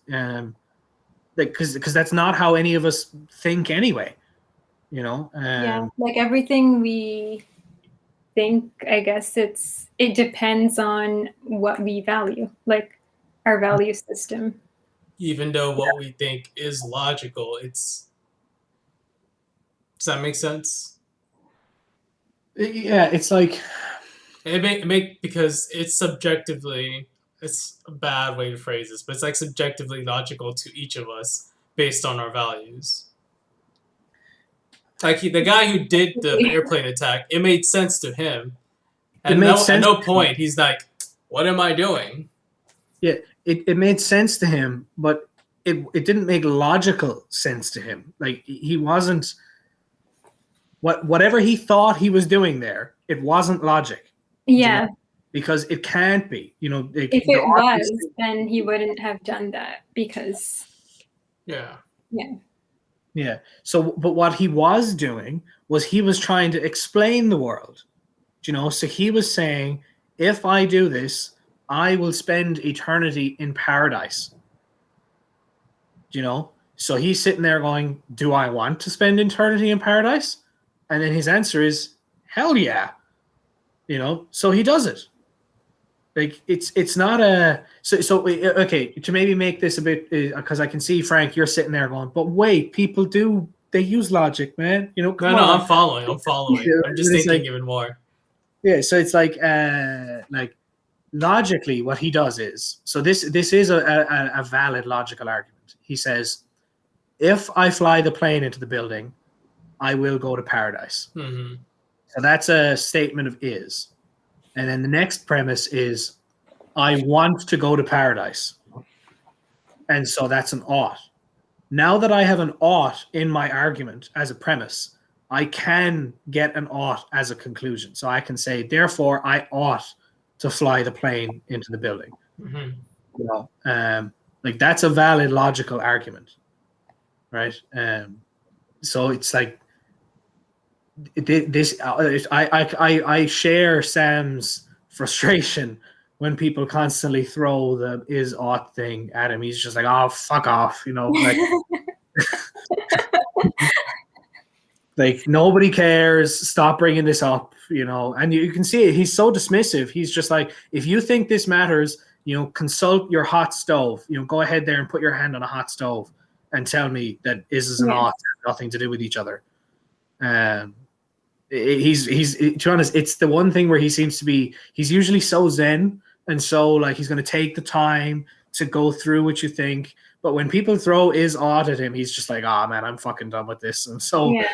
This is why I was disappointed though with that whole. I remember there was that conversation, like I don't know, years ago now, when Jordan Peterson and Sam Harris met, and they couldn't even get past that freaking argument to actually have their discussion because they were both hung up on these technical like like It all hurt. the It hurt to watch. and yeah, it was so annoying because. Otherwise, it could have been a productive conversation. But like that was Sam Harris's whole point. Like, you know, there are these objective truths that we have all agreed upon, and that is what like is logic, I guess, because we value that, and that's where our morals. That's how we derive morals if we all value that.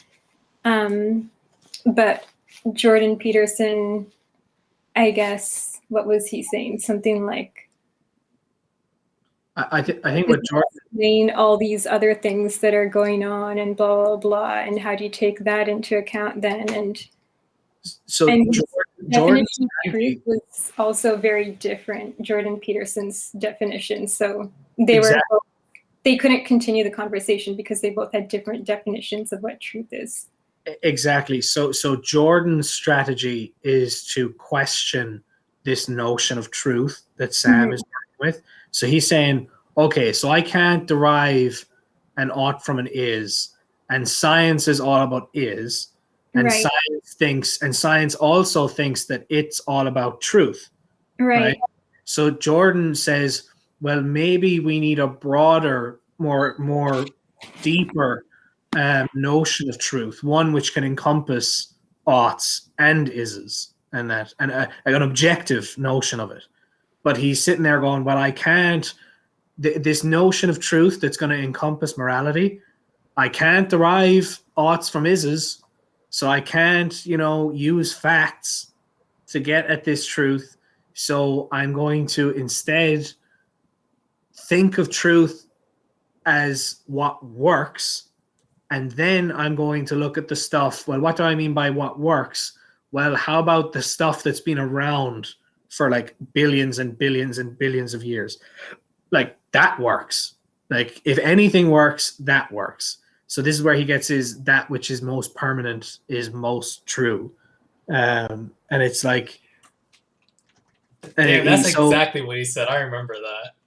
Yeah. And it's like, so then he goes, oh, look. Hierarchies. Lobsters have them. Lobsters have been around for like billions of years. So hierarchies work. So morals around hierarchies must be like really fucking good. Like they must really work. You know. So he's like, maybe moral systems that don't involve hierarchies, like they're wrong. They're not true. Because they don't work. If they did, they would have been the ones that have been around for billions of years. And so then he fits the science thing then into, okay, a moral system that is only concerned about facts. So this is why Jordan pushes back on Sam, because Sam is like, no, please, we just need to deal with facts. Like, I promise you, it's not as bad as everybody thinks. And Jordan is like, no.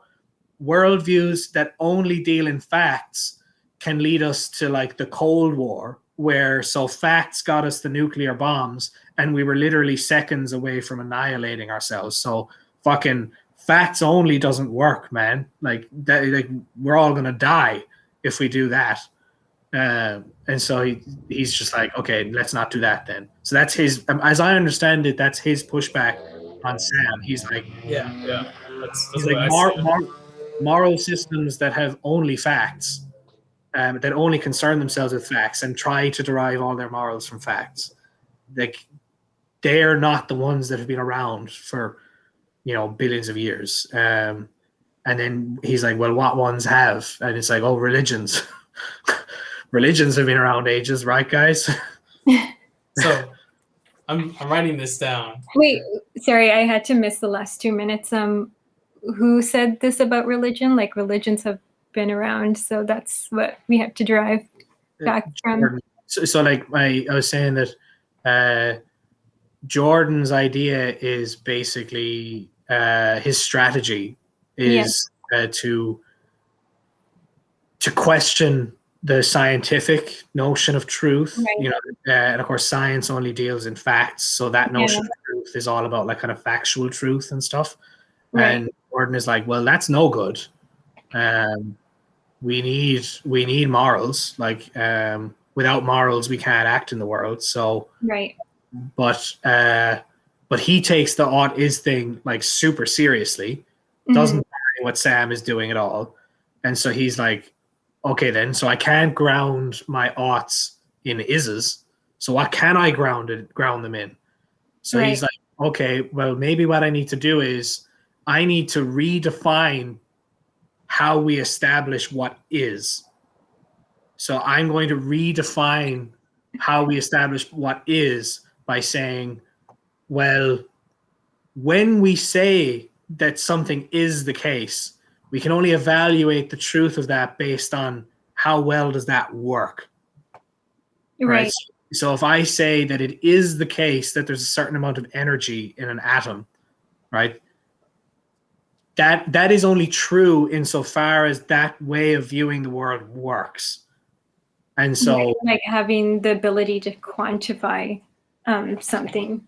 Yeah. I guess prove its pragmatism. Right. Yeah. So this is the thing I think some people, they kind of let Jordan off the hook here, is in like Jordan really is doing something quite radical here. Like, he is attacking what scientists mean when they say that something is true. Right. Like he's attacking that, and he's. And I think it's, like he tries to give credit, like more credit to religion because it's been around longer. And sure, it has dictated how we've arrived, like our languages and how we've arrived to this point, how we've behaved up until now. But that's what I always like, was, I guess, my criticisms against Jordan as well, that he gives too much credit to religion.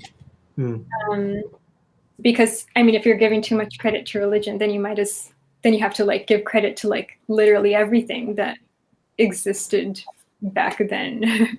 Well, yes, and that's Sam's criticism to Jordan. He was like, okay, Jordan, let's go with it for a sec. So we evaluate what is the case based on some framing of what works, and your framing of what works is focused on, okay, well, what's worked for the longest amount of time, right? Right. He sits there and he says, okay, so how do you decide like what to get rid of then and what to keep? As you just said, Rebecca, it's like, okay, so there's all this shit that's in the Bible, right, including some pretty nasty stuff about slavery and stuff like that. So he's like, do we keep that? And of course, Jordan says, no. And Sam was like, well, why? It's been around a long time. Slavery has been around a long ass time, man. Right.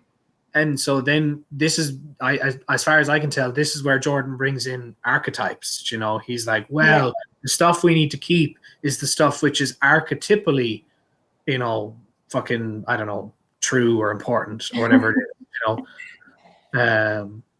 So, but then of course, that, like, Sam has his thing of just like, oh, come on, man, like archetypes are grand and all, they're pretty cool, they're a good idea, etc. But they're basically just totally open for interpretation, you know. Exactly. Like they're still like, it's like mythology or whatever. Yeah. And yeah, he gives a lot of credit to that because I guess he's not happy with science not being able to explain everything. I think also for Sam, I think he uses pain. I remember him talking about that a lot, like pain and suffering, and how that is basically what we use to derive our morals. You know, everyone feels pain and suffering, so whatever that reduces pain and suffering for everyone will be what we value. Mm-hmm. Yeah. Like, I think you're right. I think he does do that. But like, I think people quite reasonably accuse him of, you know, well, what you're doing there, Sam, is you're just assuming that we ought to do, you know, whatever.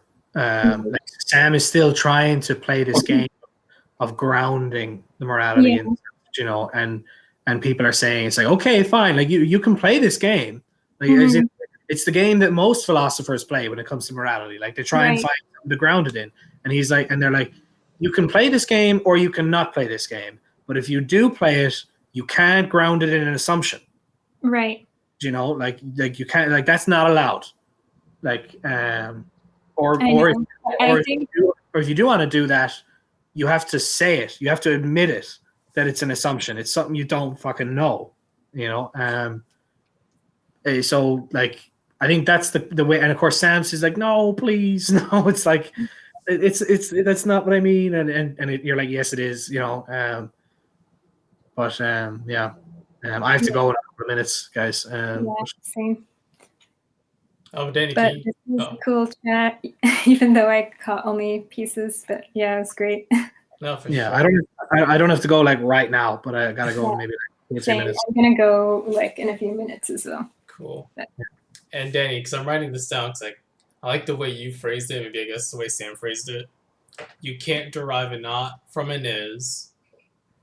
What was the second part? You can't derive an is without accepting certain oughts. Yeah. Without accepting certain oughts. Yeah. Yeah, but but at the same time, like, the links between morals and facts and that, like, they run really deep. Oh, like, yeah. I mean, like that right there. Yeah. That's it. Yeah. Like, you can't, I mean, but even at the level of discovering reality, like, you can't do science without accepting certain values of, like, you know, being open to ideas and being open to criticism and valuing kind of tolerance and freedom of expression and all this kinds of stuff. Like, these are all values that, if you want to be a good scientist, you know, if you want to have any chance of developing, you know, the quantum theory of gravity or whatever that unifies those two realms of physics, you're not going to get there by having the values of a tyrant. Like, it won't happen, you know. And it works the other way then as well. It turns out, so you need those values to discover various facts, but it's interesting how the facts that we discover then align with them in a sense. They don't. So like, yeah, they don't disagree with our it coexists. Yeah. Like, so for example, if we discovered certain scientific facts that about how one race is better than another race, do you know what I mean? If we did discover that there was a difference between, like, Chinese people and black people, like, that was, you know, so if we did discover that, then that would call into question values about equality. and values about people should be treated equally and stuff like that, and should be equal under the law. But that doesn't happen.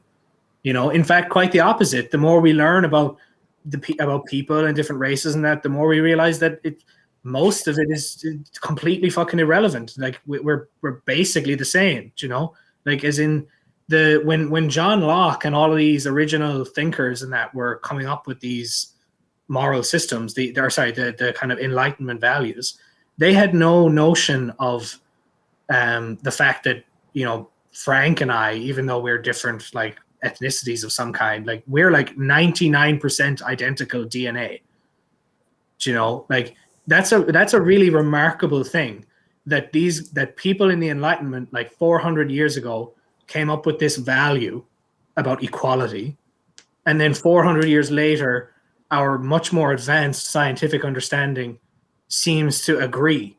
Like, yeah, people are equal, people are the same, in the way that matters. Like that's a remarkable thing.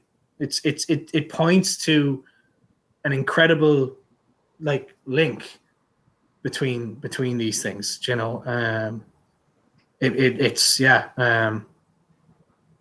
I think the way Yeah. you said it before worked too. Like, there's logical consistency, and if, let's say, morals are like the good ethics, the best, the perfect ethic, if it does not incorporate the value of logical consistency, then it Yeah. won't work. Like one pretty cool sci-fi conclusion from viewing like morals and facts like this is that people love to fantasize about an alien race like visiting the planet and, I don't know, wanting to like steal our resources or kill us all, something like that. The thing is that if what we're talking about now, if that is true, if you really do need certain values to develop scientifically and technologically, then this alien race, by having the technology needed to travel across space and visit the Earth, their values they might not necessarily be the same, but they'll either be the same or they'll be better.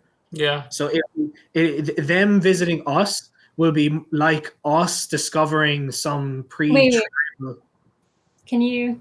I lost you a bit. So if this alien species came and saw invaded Earth or whatever, and what?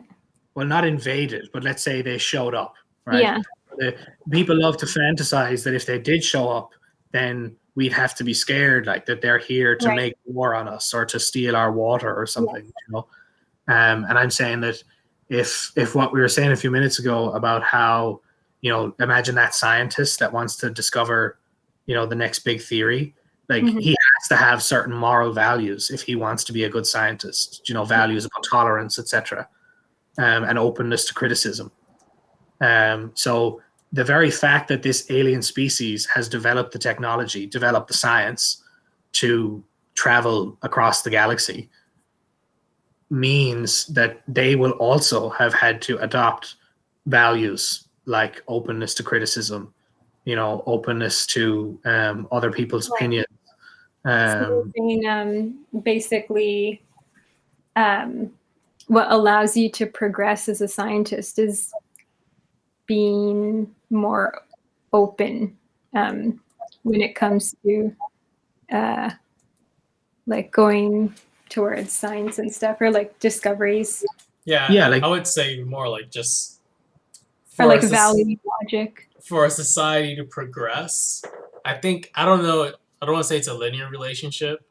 It's kind of like what I told you, Danny, before. There's a relationship between truth, longevity, and morals.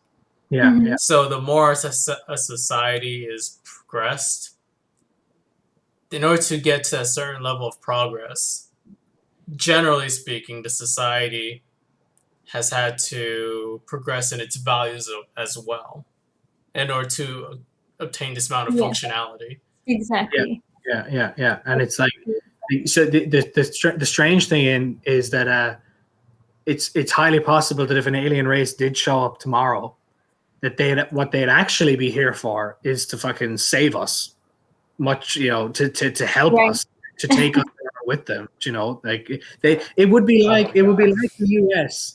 It would be like the US discovering some tribal people on a previously thought to be deserted island, and this people, it's like they're basically back in the Dark Ages. It's like what would the US do, right? You know, like Hey, Danny. don't say okay, not the US then. How about Ireland, right? Okay, Ireland discovers the tribal people. Okay, we'll avoid the loaded nation. What would they do? Like, I mean, and to be honest, actually, I don't even know why I'm imagining this is a hypothetical. We already have an instance of this in the world.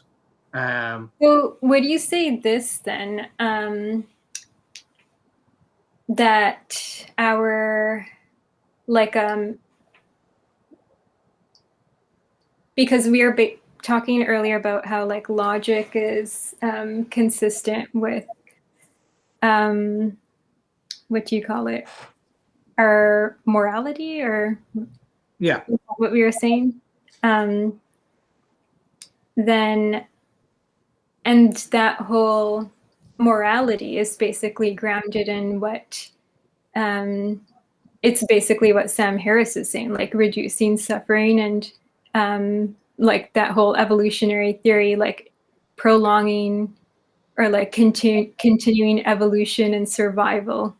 So everything that helps things survive and evolve, that's what we value as logic. And yeah. anything that doesn't, like anything that goes against survival, we reject that as logic. So I wouldn't quite talk about survival. I would say, what I would say, the only rational thing to do or to value is that which allows us to like create new knowledge to solve all of our like our latest big fucking problem. Because and so what allows us to do that, what allows us to create knowledge, is to have values of being so you need to value argument over violence, you need to value evidence, you need to value logical consistency, you need to value openness to criticism, equality before the law, etc., etc., etc. You need all those values in order to build a society that is able to create knowledge. And unless you have a society that can create knowledge on an ongoing basis, eventually that society will encounter a problem that kills it. Because it won't be able to adapt. Yeah, so but the very what if we say what do we mean by adapt? What I mean is they won't be able to create the piece of knowledge that saved them from that problem. Yeah. So the Easter Islander died because of that. And it's funny the example you're giving with the alien. And I agree that generally, if an alien came, I think it would be the exception if it was evil and wanted to destroy us. But then the rest of the civilization, because generally it should be more moral if it's progressed that much. And it's funny, that whole plot is just, I was thinking Lilo and Stitch. Yeah. But it's the funny thing is that, so not funny, but if they did want to kill us, right, it wouldn't be like it is in the movies where they're just this like super advanced, but for some unknown reason, evil aliens. What it would be is no doubt the same kind of thing that happens here today on Earth. It would be a dispute over some kind of resource, perhaps, or it would be a dispute over, so when two countries want to do different things and they're in conflict with each other, like what they want is in conflict with each other, then the two countries end up at war. Like, so that's what it would be like with the aliens as well. If they were hostile to us, there would be a reason for it. Now it might not be a good reason. I'm not saying that, in the same way that different countries can go to war for shitty reasons, but like this idea that they would just be inherently psychotic and still manage to make scientific progress is bullshit. Like, it just doesn't work. Like, there's a reason why Iran did not come up with the COVID vaccine. Right. Like Iranian culture is just not fit to create knowledge like new vaccines and stuff like that. it won't work. Like the older, now I can only name a few, but like there was cultures in the past that seemed to briefly have the beginnings of like the right kind of values and the right kind of culture to make knowledge. Like so the ancient Greeks, like the Socratic era, like they made advances in politics and ethics and morality and science and mathematics and art, like all together. So you had like, this is like the year, what was it, fucking 500 BC. Right. So like the rest of the world are fucking barbarians, and then these boys come up with democracy and start talking about ethics and are talking about you've got Euclid who develops like Euclidean geometry and etc. And so all of this happens, and then of course Sparta comes in and fucking conquers Athens, and it just all goes to shit. So like that's pretty much always attributed to like the welfare of a society. So if no one has to fight over resources, then they finally have that time to talk about more important things. Yeah, but it's I suppose again I don't know enough about the history there, so what you're saying there might be right or not. I'm pretty bad on history. Like, if you look at like just generally like over countries and stuff over time, and how there used to be so many more wars and violence in the past, but like over the last few decades there's been nothing. It's because there's more equal resource distribution over the world. Allowing us to spend time to work together and do other things. Well, yeah, and like is in like it's not an, I suppose my reason for bringing up like the ancient Greeks was to say it's not an accident that they made progress in all of these areas. Like, so they didn't just make progress in maths, they made progress in maths and morals and science and politics and art.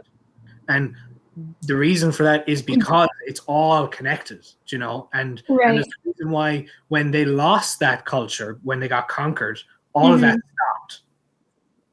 They no longer made any progress. And it was the same then in Florence, with the Medici family. Where they were the ones that kickstarted everything when it came to Machiavelli and Leonardo da Vinci and Botticelli, and like all of these names that you've probably heard from your history books and stuff. Like all of these people, all like Florence became this hub of progress again in art and music and science and mathematics and politics as well. And then fucking that monk, what was his fucking name? Savonarola or what? I can't remember. I can never remember his name. He comes along and he starts preaching, no, this is blasphemy. This is going to fucking bring about our doom. And he convinces everybody. And then the bonfire of the vanities happens. And we don't know this for a fact, but some written descriptions say that Botticelli himself threw some of his own artwork into bonfires, that night. And it's like, and that died out too. Like it's all gone. Like I love thinking about this. I think it's amazing to imagine that all of these different areas are connected. Like they're which is why whenever you see a culture that manages to make progress in one, they tend to make progress in all of them. Like I just think that's so cool. Anyway, guys, I really have to go. I mean, it is all related too, though. Like all those different disciplines. So that's why. But, it's awesome stuff. Rebecca, I'll get you converted to David Deutsch as well pretty soon. Don't worry. I'll so like basically everything that I've been talking about I got from him, from that one writer. Like these are his books. The Fabric of Reality. And okay, wait, I'm gonna save that. Yeah, I found the PDF for the Fabric of Reality. The Beginning of Infinity and the Fabric of Reality. Yeah, He's got TED Talks as well. You can Google them. This is Another convert. about what? Another convert. This is basically like emergence, and it's the idea that there's these inherent patterns in nature, but just also Yeah. in reality itself. And the same way we kind of did with morality and logic, they all connect. Yeah, it's so like I don't know. It's fucking don't even get me started, man. I Is fucking that love what gave you like all these or ideas? I guess. basically I am a parrot for that man. Is what I am. I totally just parrot everything he says. Yeah, he's a physicist at Oxford. Okay. And yeah, he's just I don't know. I think that he is going to be that guy that Wait, he wrote both of those books? he wrote both of them. Yeah, David Deutsch is his name. Okay. So Cool. if you type in the names of them, then his name will pop up. But yeah, as in he has a bit of a like cult following, and And you're a proud member. and we're always looking for new members. Don't worry. But yeah. But how does he like? How would you say he like? Just a quick like little intro to him or whatever. His ideas, like, how does he talk about things from? Like, So- does he say it's all like evolutionary and like the whole morals and? So everything. So he. Have you heard of a philosopher called Karl Popper? Does that name ring a bell? I've heard of him. Yeah. So he's the guy who came up with falsification with science. Yes. Yeah, that's him. Okay. But basically, Deutsch takes a bunch of Popper's ideas about knowledge and what knowledge is and how it's created. Like without getting too into the details, basically, Deutsch and Popper view knowledge as a kind of stuff, like an objective stuff that is capable of making changes. And we as people are wielders of that stuff. Right. And that is what gives us this amazing ability to like transform what our environments and stuff like that. And yeah, everything with Deutsch is all about knowledge and knowledge creation. And he sees evolution as just the process by which knowledge is created in the world. So he thinks that the information that's in genes is also knowledge. And I know that sounds wild. I feel like that's how a lot of scientists and physicists and stuff think, though. They like, knowledge is everything to them, and they think that's how we are created. Like, we are knowledge. Consciousness is knowledge. Like, yes, I'm running through it like it. These ideas run really fucking deep. Now, it doesn't mean they're right. I'm not saying, oh, they're deep, so they're amazing and they're right.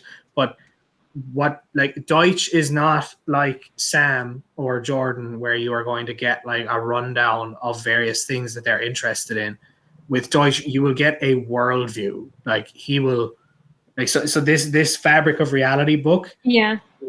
So he talks about there are 4 strands of our deepest knowledge, which are evolution, computation, epistemology, and quantum physics. Mm-hmm. Epistemology is just the study of knowledge. I don't know if you know the word, and